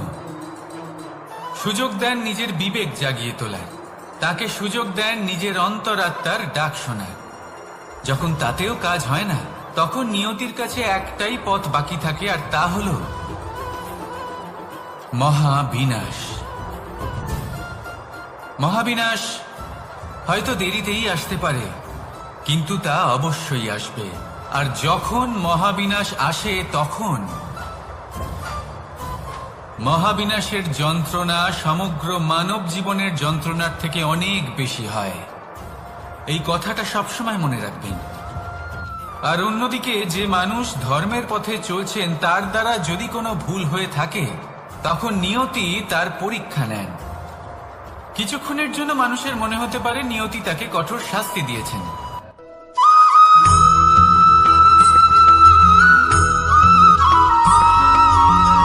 মানুষের মানসিকতা এমন হয় যে সে যতটা করে আশা করে যে তার থেকে অনেক বেশি তার বদলে সে পাবে। দেখুন, সবকিছুই আপনার ভাবনা চিন্তার উপর নির্ভর করছে। আপনি যদি ফলের বিষয়ে ভেবে কর্ম করতে থাকেন তাহলে সেটা অনুচিত। জীবনের আসল আনন্দ হলো নিজের কর্ম করতে থাকা, ফলের চিন্তা করা উচিত নয়। যদি আপনি এরকম ভাবেন যে আমি এতটা করছি, আমার এতটা পাওয়া উচিত, সেই ভাবনা অনুচিত। যদি আপনি সেবার মানসিকতা নিয়ে কর্ম করতে থাকেন, কর্মচক্রে প্রবাহিত হন, যদি আপনি এমন ভাবনা রাখেন যে আমি এতটা পাচ্ছি তাই এর থেকে অনেক বেশি আমি কর্ম করব, তাহলে নিশ্চিতরূপে আপনি যতটা করছেন তার থেকে অনেক বেশি আপনি পাবেন। আপনার আশার থেকে অনেক বেশি আপনি পাবেন। শুধু জীবনে অনেক বেশি কাজ করতে থাকুন, ফলের চিন্তা করবেন না। আর মনে রাখবেন, এই ভাবনাই সব থেকে বড় বীজ। কর্মের উপর বিশ্বাস রাখুন। জীবনে যা যা আপনি চান সবই সুখময় হবে। আসুন আর আমার সাথে ভালোবেসে বলুন, রাধা রাধা।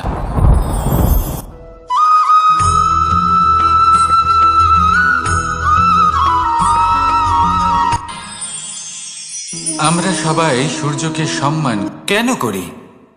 কারণ আমরা জানি যে সন্ধেবেলা যখন সূর্যাস্ত হবে তখন শুধুমাত্র অন্ধকার বাকি থাকবে। ঠিক কিছুটা এরকমই হয় আমাদের মাতা পিতাও, যিনি আমাদের জন্ম দেন, আমাদের ভরণ পোষণ করেন, আমাদের বড় করেন, আমাদের প্রেম প্রদান করেন। কখনো কখনো তাদের মুখ থেকে কটু কথা নিঃসৃত হয়, আমাদের দুঃখ হয়, কিন্তু তখন আমাদের এটা বোঝা উচিত এগুলি নিঃসৃত হচ্ছে আমাদেরই মঙ্গলের জন্য। যেমন সূর্যদেব, উনিও উত্তাপ দিয়ে থাকেন আমাদেরই মঙ্গলের জন্য, যাতে ফসল পাকতে পারে, যাতে জল বাষ্প হয়ে মেঘ হতে পারে, বৃষ্টি হতে পারে, আর এই সংসারে নিরন্তর জলের প্রবাহ থাকে। আমাদের মাতা পিতা, তাদের কঠোর আচরণ, তাদের কঠোর অনুশাসনের পেছনে লুকিয়ে থাকে ওনাদের ভালোবাসা। আমাদের তা বুঝতে হবে, সসম্মানে ওনাদের গ্রহণ করতে হবে। কারণ ঠিক সূর্যাস্তের পরে যেমন চতুর্দিক অন্ধকারচ্ছন্ন হয়ে যায়, তেমনি আমাদের জীবন থেকে যখন আমাদের মাতা পিতা চলে যায় তখন আমাদের জীবনেও শুধু এবং শুধুমাত্র অন্ধকারই ছেয়ে থাকে। সেই জন্য নিজের মাতা পিতাকে সম্মান করুন, ওনাদের ভালোবাসা প্রদান করুন। এই মন আর এই জীবন প্রসন্ন হয়ে বলবে, রাধা রাধা।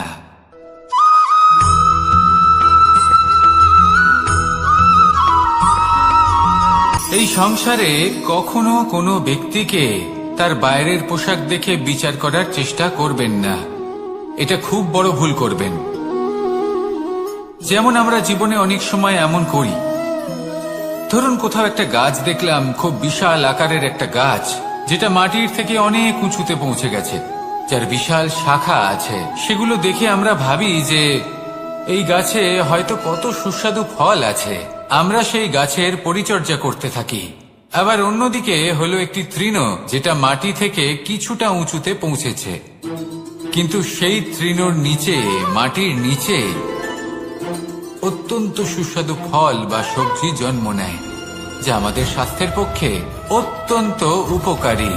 সেই জন্য কখনো আবরণ দেখে কাউকে বিচার করতে চেষ্টা করবেন না। তার বদলে এটা বোঝার চেষ্টা করুন যে আপনার সামনে যে ব্যক্তি আছে বা বস্তু আছে তার বিশেষত্ব কি।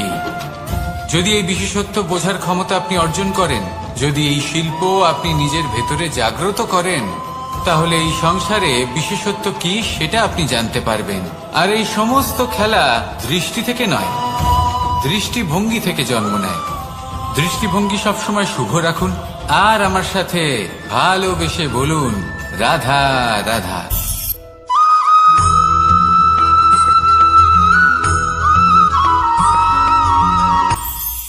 এটা হলো ধান গাছ। এর থেকে যে চাল উৎপন্ন হয় তা মানুষ গ্রহণ করেন। আর এটা কি?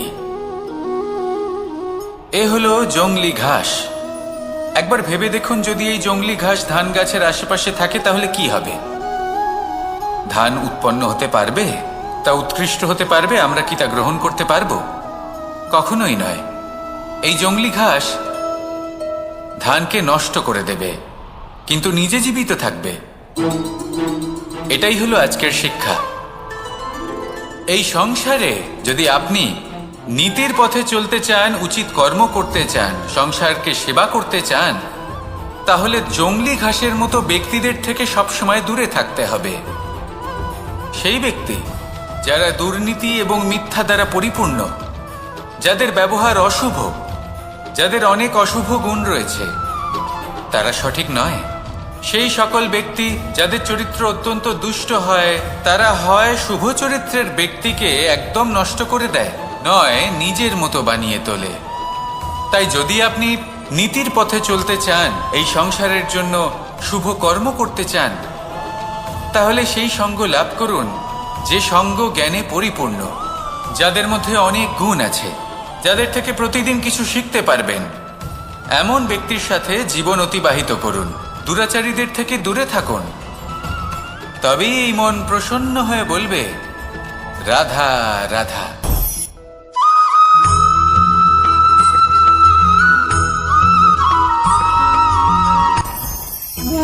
ভোজন। এবার ভোজন সংগ্রহ করার জন্য মানুষ কি না করেন, সবসময় চেষ্টা করতে থাকেন। ফসল উৎপাদনের জন্য অনেক পরিশ্রম করতে থাকেন, কিন্তু অনেক সময় অনেক পরিশ্রম করার পরেও ফসল ভালো উৎপাদন হয় না। এর কারণ কি? কারণ হলো এটাই যে আপনি পরিশ্রম হয়তো অনেক করেছেন, কিন্তু আপনার নজর তো সেই বীজের দিকে ছিলই না যা আপনি রোপণ করেছেন। সেই জন্য সব সময় কোনো বীজ রোপণ করার আগে তাকে পরখ করে দেখুন, তা অত্যন্ত আবশ্যক। আর সেইভাবেই যখনই কোনো কর্মের প্রশ্ন আসে, তাহলে সেখানে শুধুমাত্র পরিশ্রম যথেষ্ট নয়। সেই কাজের প্রতি আপনার কর্তব্য কি, আপনার উদ্দেশ্য কি, সেটা জানা হলো অত্যন্ত গুরুত্বপূর্ণ। তাই কর্ম করুন, কিন্তু সেই কর্মের প্রতি আপনার যা উদ্দেশ্য তার মাহাত্ম্য বুঝতে চেষ্টা করুন। তাহলে আসুন আমার সাথে ভালোবেসে বলুন, রাধা রাধা।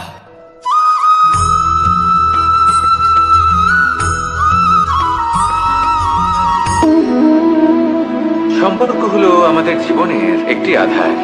কিছু সম্পর্ক এমন যা আমরা জন্মসূত্রে লাভ করি, যেমন পরিবার, মা, বাবা। কিছু সম্পর্ক আছে যা আমরা জীবনে অর্জন করে থাকি, তা সে প্রেমের হোক, স্নেহের হোক বা বন্ধুত্বের। এই সকল সম্পর্ক লাভ করার বা গড়ে তোলার 5টি ধাপ রয়েছে। প্রথম ধাপ, কোনো ব্যক্তির সাথে আলাপ হওয়া, তার সাথে কথা বলা বা তাকে দেখা।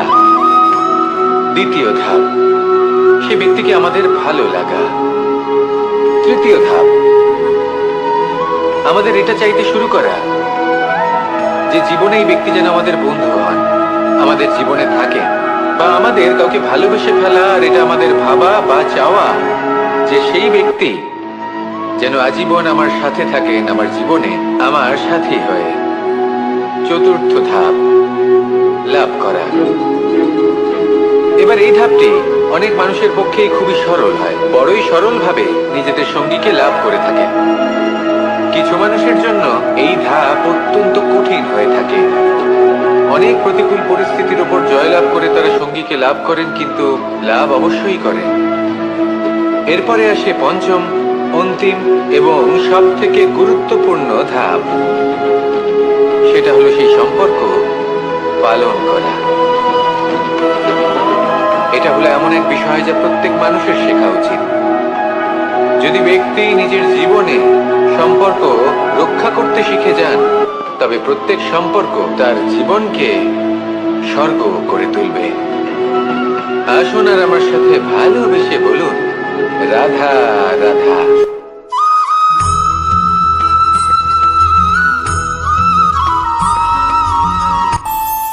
আমাদের মনে যখন কোনো প্রশ্ন ওঠে, কোনো দ্বন্দ্ব জাগে, তখন আমরা যাই আমাদের গুরুর কাছে, আমাদের আরাধ্যের কাছে গিয়ে জিজ্ঞেস করি।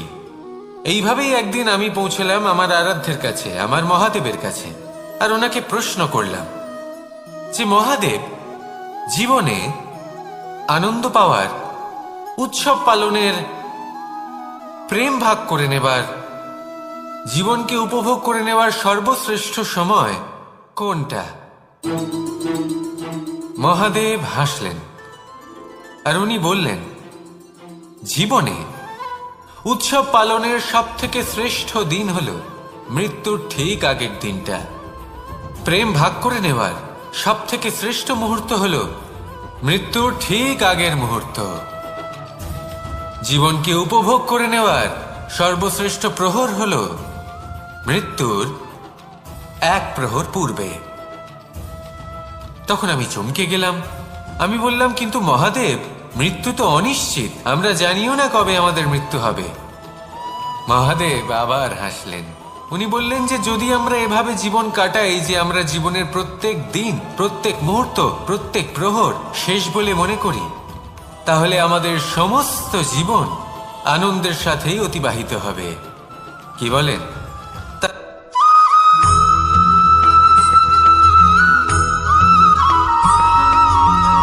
এই সংসারে কোনো বস্তু হোক বা ব্যক্তি হোক, তার একার গুরুত্ব কিন্তু খুব বেশি নয়। একটা উদাহরণ হিসেবে বৃষ্টির ফোঁটাকে ভেবে দেখুন। যদি একটি বৃষ্টির ফোঁটা হয় তাহলে তার খুব বেশি গুরুত্ব থাকে না, কিন্তু যখন সহস্র বৃষ্টির ফোঁটা মেঘের মধ্যে দিয়ে ঝরে পড়ে, তখন সেটা বর্ষার রূপ ধারণ করে। সেই বর্ষা যা এই প্রকৃতিকে শান্ত করে। সেইভাবেই পাথরের ছোট টুকরো, তার খুব বেশি গুরুত্ব থাকে না, কিন্তু যখন অসংখ্য পাথরের টুকরো একত্রিত হয় তখন তা পর্বতের আকার ধারণ করে।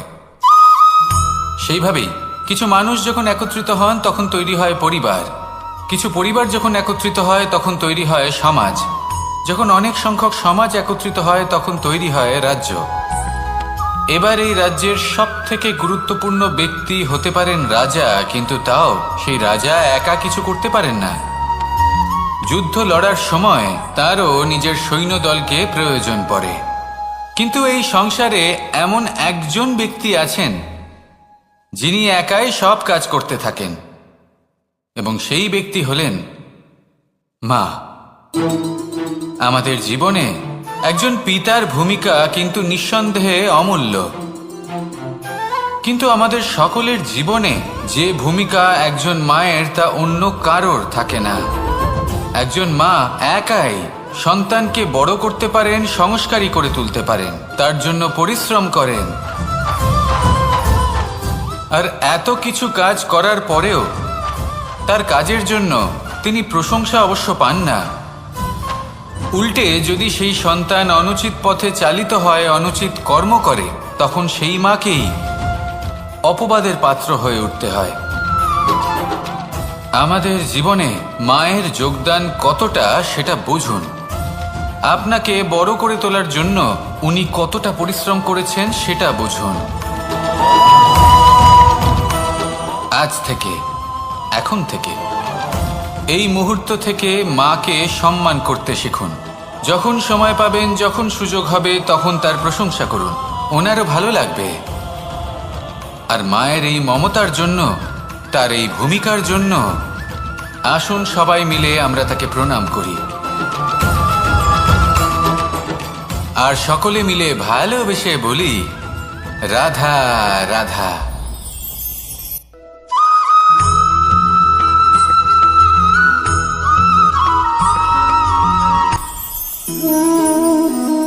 শক্তি এক অত্যন্ত বিচিত্র বস্তু, বা বলতে পারেন অনুভূতি।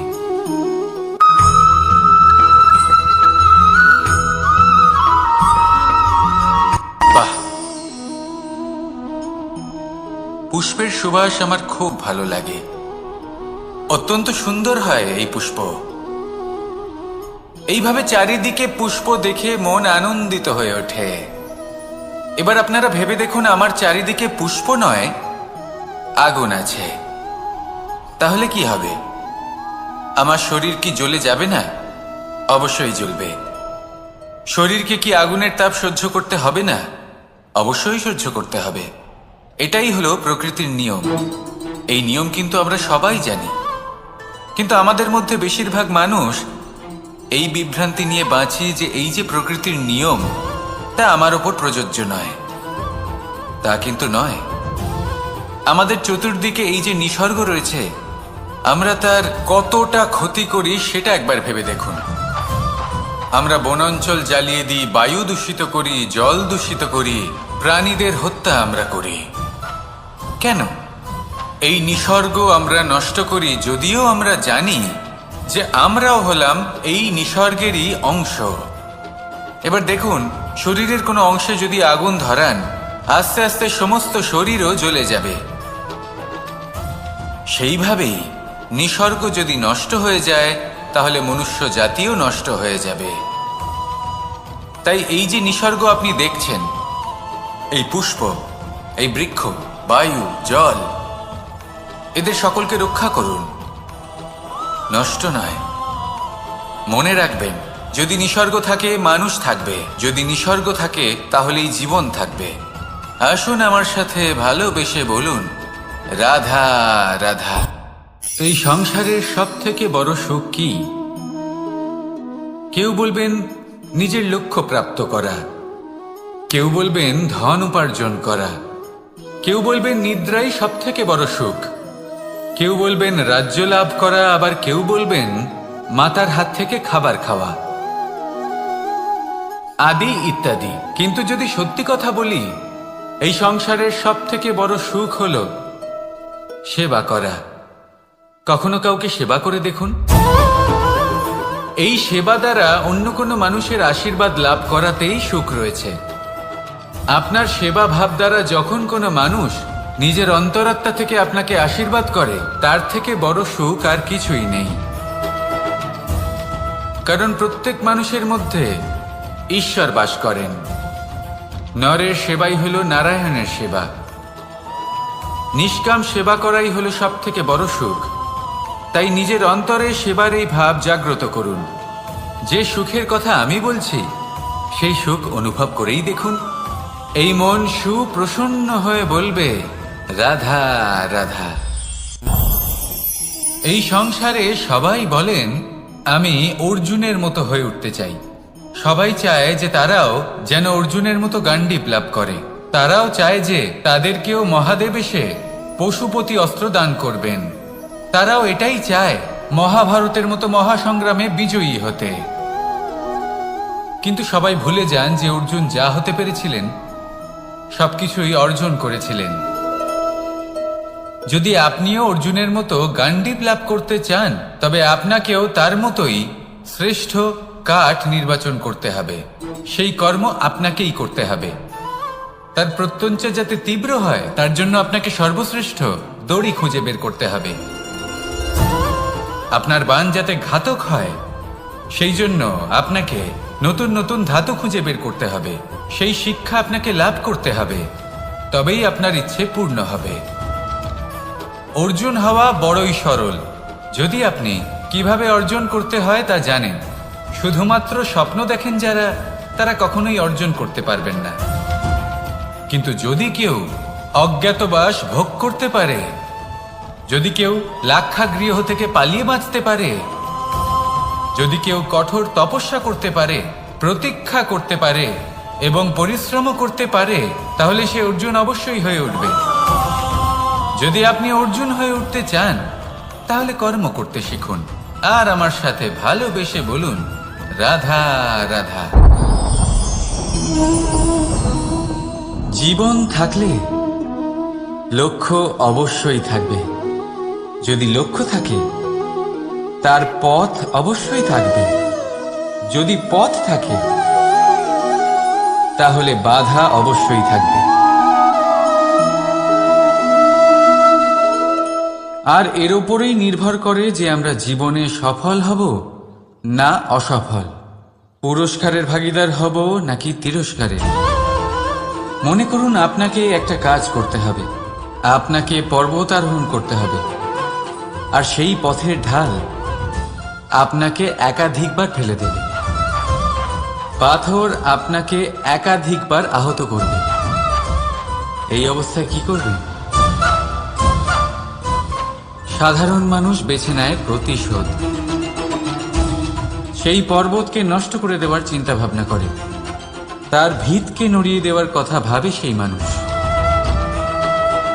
কিন্তু তাই জীবনে প্রতিশোধ নয়, পরিবর্তন বাছুন। বদলা নয়, বদল বেছে নিন। আপনার বাধা আপনার বন্ধু হয়ে যাবে। রাধা রাধা। সমস্ত মানুষের জীবন কিছুটা সমান হয়। মানুষ জন্মগ্রহণ করে, তারপর চলতে শেখে, জীবনে এগিয়ে চলে, বার্ধক্য লাভ করে, তারপর সমাপ্ত হয়ে যায়। কিন্তু সেই ব্যক্তিরা কারা যারা প্রকৃত অর্থে মনুষ্য জীবন যাপন করেন? এনারা হলেন সেই ব্যক্তি যারা পড়ে গেলেও আবার উঠে দাঁড়ানোর চেষ্টা করেন, নিজের ভেঙে পড়া অস্তিত্বকে আগলে নিয়ে আবার একটা আকার দেওয়ার চেষ্টা করেন, ভগ্ন আশাকে আবার একটা নতুন দিশা দেন। অসফল হওয়ার পরেও থামেন না, আবার এগোতে থাকেন। অসফল হওয়ার পরে যদি আপনি থেমে যান তাহলে সাফল্য আপনার সামনে অপেক্ষা করে, কিন্তু আপনি তা দেখতে পান না। তাই জীবনের সংঘর্ষে অংশগ্রহণ করতে শিখুন। জীবনের সংঘর্ষ থেকে পালাবেন না। আসুন আমার সাথে ভালোবেসে বলুন, রাধা রাধা। একবার একটা শেয়াল বনে বিচরণ করছিল। ও একটা ছোট্ট শাবক দেখতে পেল। ও ভাবলো, আজ একেই আমি খাবার হিসেবে গ্রহণ করব। আশেপাশে দেখলেও কেউ দেখছে না তো, কেউ ছিল না। আর সেই শাবকের ওপর আক্রমণ করল, যা হলো একটা ঘোর অপরাধ। বনের নিয়ম অনুসারে আপনি কখনোই শাবকের উপর আক্রমণ করতে পারেন না। তারপর এই খবরটা যখন রাজা সিংহ জানতে পারলেন, সভার আয়োজন করলেন। কিন্তু সেখানে শেয়াল বলল, আমি তো এরকম কিছু করিনি। কিন্তু যদি আপনি এরকম বলেন, কোনো প্রমাণ দিন, এর কোনো সাক্ষী আছে? তখন রাজা সিংহ পেঁচাকে ডেকে পাঠালেন, যে সেই মুহূর্তে বৃক্ষের শাখার ওপর বসেছিল। সে সব কিছু দেখেছিল। পেঁচা সব সত্যি কথা বলল, আর শেয়ালকে মৃত্যুদণ্ড দেয়া হলো। এবার এই কাহিনী আমি আপনাকে কেন শোনালাম? কারণ মানুষও কখনো কখনো এরকম কর্ম করেন যা শিয়াল করেছে। এটা ভাবেন কেউ দেখছে না, যখন আমি অনুচিত কর্ম করতেই পারি। কিন্তু না, আপনি যাই করুন না কেন, কেউ না কেউ অবশ্যই তা দেখছে। কোনো ব্যক্তি না হলেও কোনো প্রাণী, না হলে কোনো যক্ষ বা দেব বা প্রেত। যদি এনারা কেউ না দেখেন, তাহলে ধরিত্রী মাতা দেখেন, যেখানে দাঁড়িয়ে আপনি সেই কর্ম করছেন, তাই না? তাই একটা কথা সবসময় মনে রাখবেন, কে দেখছেন কে দেখছেন না সেই বিষয়ে ভাবা ছেড়ে দিন। এটা খুব সহজ কথা। আপনি যদি উচিত কর্ম করেন, উচিত ফল পাবেন। যদি অনুচিত কর্ম করেন, তাহলে আপনি অনুচিত ফল অবশ্যই পাবেন। সেই জন্য উচিত পথে চলতে থাকুন, উচিত কর্ম করতে থাকুন, আর আমার সাথে ভালোবেসে বলুন, রাধা রাধা। আপনি কখনো কোনো বাজকে নিজের বাসা বানাতে দেখেছেন? এই বাজ যখনই কোনো বাসা বানায়, তখন উঁচু গাছের ডালে বা কোনো পর্বতের শিখরে বাসা বানায়, অনেক উচ্চতায়। আর সেখানে তার সন্তানও জন্মগ্রহণ করে। যখন এই সন্তানেরা জন্মায়, তখন এই বাজ খুবই ভালোবেসে এবং খুব সাবধানে এদের পালন পোষণ করে। নিজের ঠোঁট দিয়ে তাদের ঠোঁটে খাবার পরিবেশন করে। কিন্তু যেই সেই সন্তানেরা হৃষ্টপুষ্ট হয়ে যায় এবং সেই কথা বাজ নিজে বুঝতে পেরে যায়, সেই বাজ নিজেই সেই বাসা ছিন্ন ভিন্ন করে দেয়। সেই সন্তান যাদের সবেমাত্র ডানা গজিয়েছে, কিভাবে উঠতে হয় তারা জানে না, সেই সন্তানগুলিকে উচ্চতা থেকে ঠেলে দেয়। সেই সন্তান প্রথমে ভয়ভীত হয়ে যায়। তারা সামনে মৃত্যুকে দেখতে পেয়ে ভয়ের কারণে তাদের ডানা ঝাপটাতে থাকে। আর সেই প্রক্রিয়াতেই সেই সন্তানগুলি উড়তে শুরু করে দেয়। এবার এই ঘটনায় আমরা কি শিক্ষা পেতে পারি?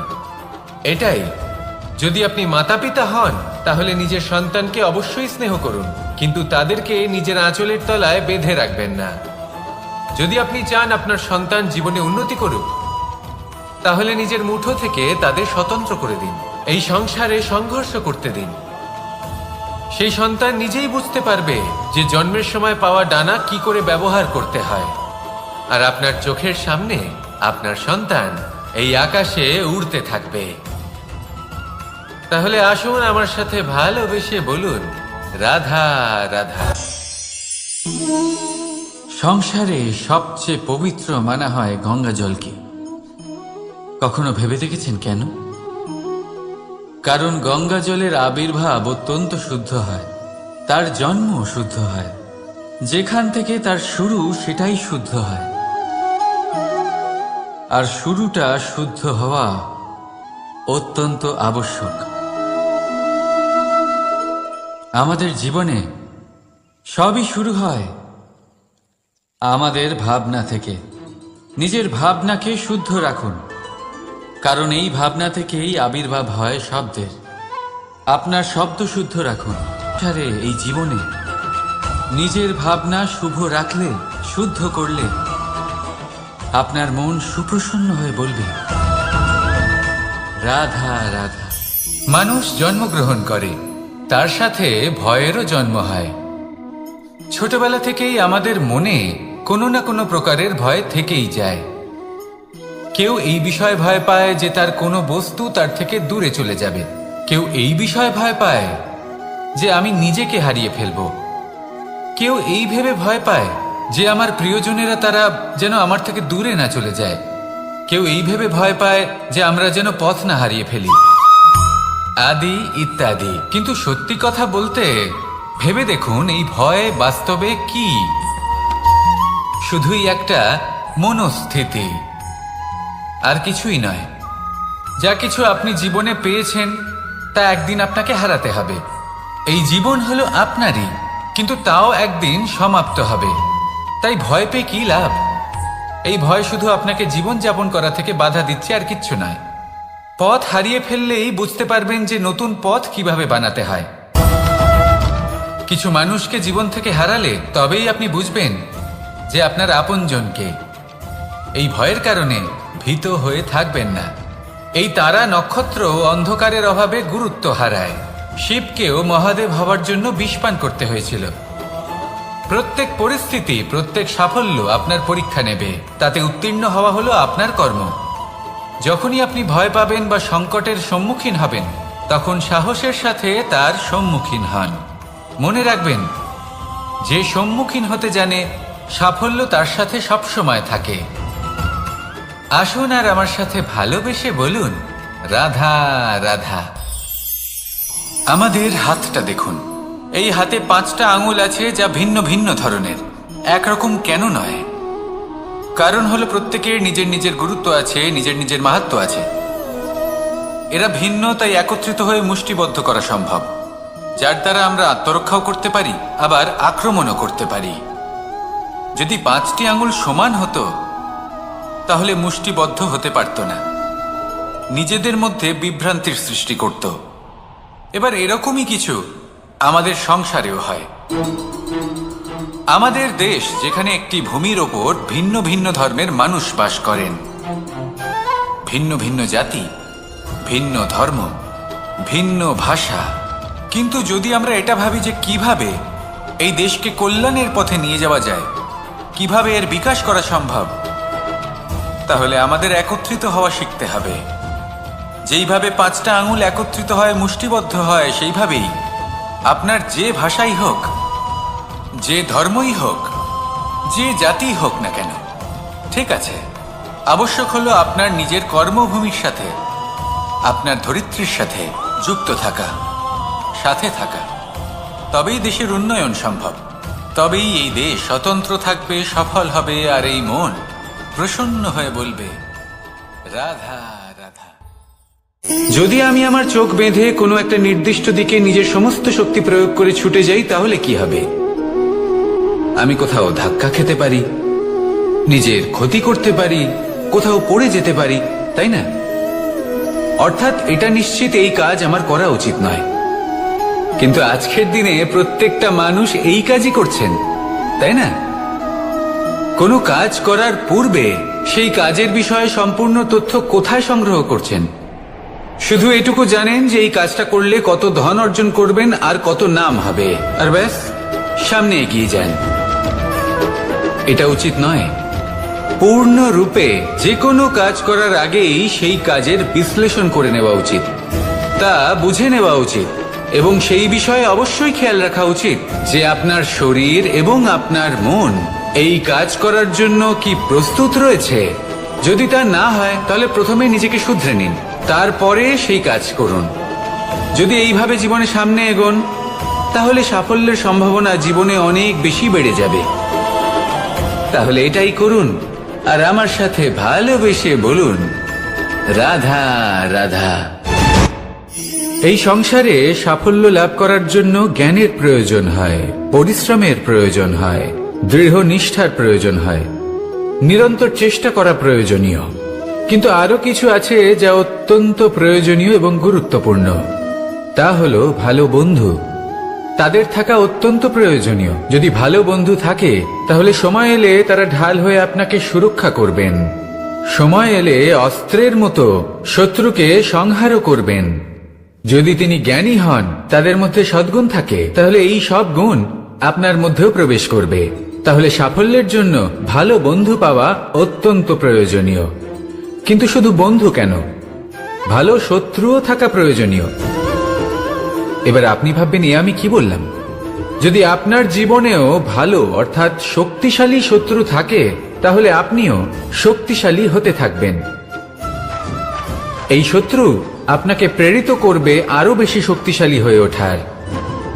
কখনো কোনো হরিণকে দেখুন, তীব্র গতিতে দৌড়তে থাকে। কেন তীব্র গতিতে দৌড়য়? এই কারণে নয় যে কোথাও তার জন্য মধুর ঘাস অপেক্ষা করে রয়েছে, না। সে এই কারণে তীব্র গতিতে দৌড়য় কারণ সেটা না করলে তার পেছনে একটি সিংহ আছে যে ওকে নিজের ভোজন করে ফেলবে। তাই জীবনে বিপদ, সংকট এই সবকিছুও হলো অত্যন্ত গুরুত্বপূর্ণ। তার সম্মুখীন হতে শিখুন আর আমার সাথে ভালোবেসে বলুন, রাধা রাধা রাধা।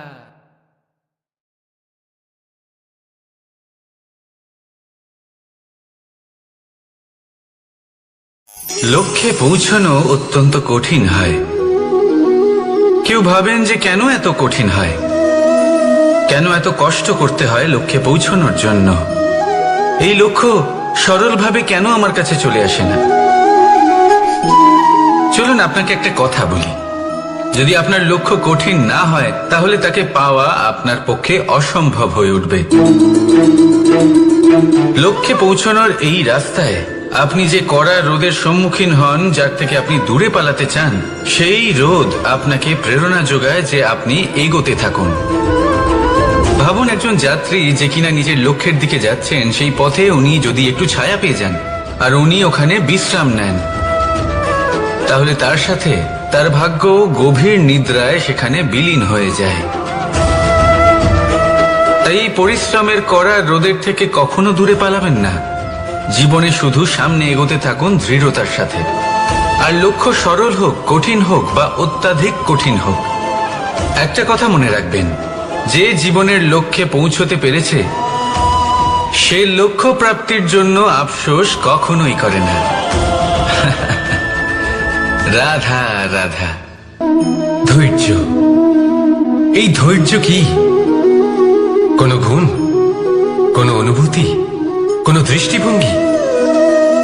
আমার জন্য ধৈর্য এক বাহন। আপনি হয়তো ভাবছেন, এই কেমন বাহন? বাহন তো ঘোড়া হতে পারে, হাতি হতে পারে, উটও হতে পারে, কিন্তু ধৈর্যকে বাহন বানানো মানে? চলুন আপনাকে একটা কথা বোঝাই। পৃথিবীতে এমন কোনো বাহন নেই যে তার আরোহীকে আছড়ে ফেলেনি। সেটা উট হোক বা হাতি হোক বা ঘোড়া হোক, চলতে চলতে কখনো নড়বড় করেই বসে। তারপর সেই আরোহী পড়ে কারোর পায়, তারপর পড়ে তার নিজের নজরে। কিন্তু ধৈর্যরূপী বাহন কখনো কাউকে ফেলে না, কখনো না। না সেই আরোহী কারোর পায়ে পড়ে আর না তো নিজের নজরে। কারণ ধৈর্য ধৈর্য আপনাকে বিবেক প্রদান করে, বিবেক আপনাকে পরিকল্পনায় সাহায্য করে, আর পরিকল্পনা প্রদান করে আপনাকে শক্তি আপনার লক্ষ্যের দিকে অগ্রসর হওয়া। বুঝলেন? ধৈর্যকে সঙ্গে রাখুন, নিজেকে আরো ধৈর্যশীল করে তুলুন। এই ধৈর্যের সাহায্যে আরোহণ করে দেখুন কিভাবে এই বাহন আপনাকে আপনার গন্তব্যে পৌঁছে দেবে। রাধা রাধা।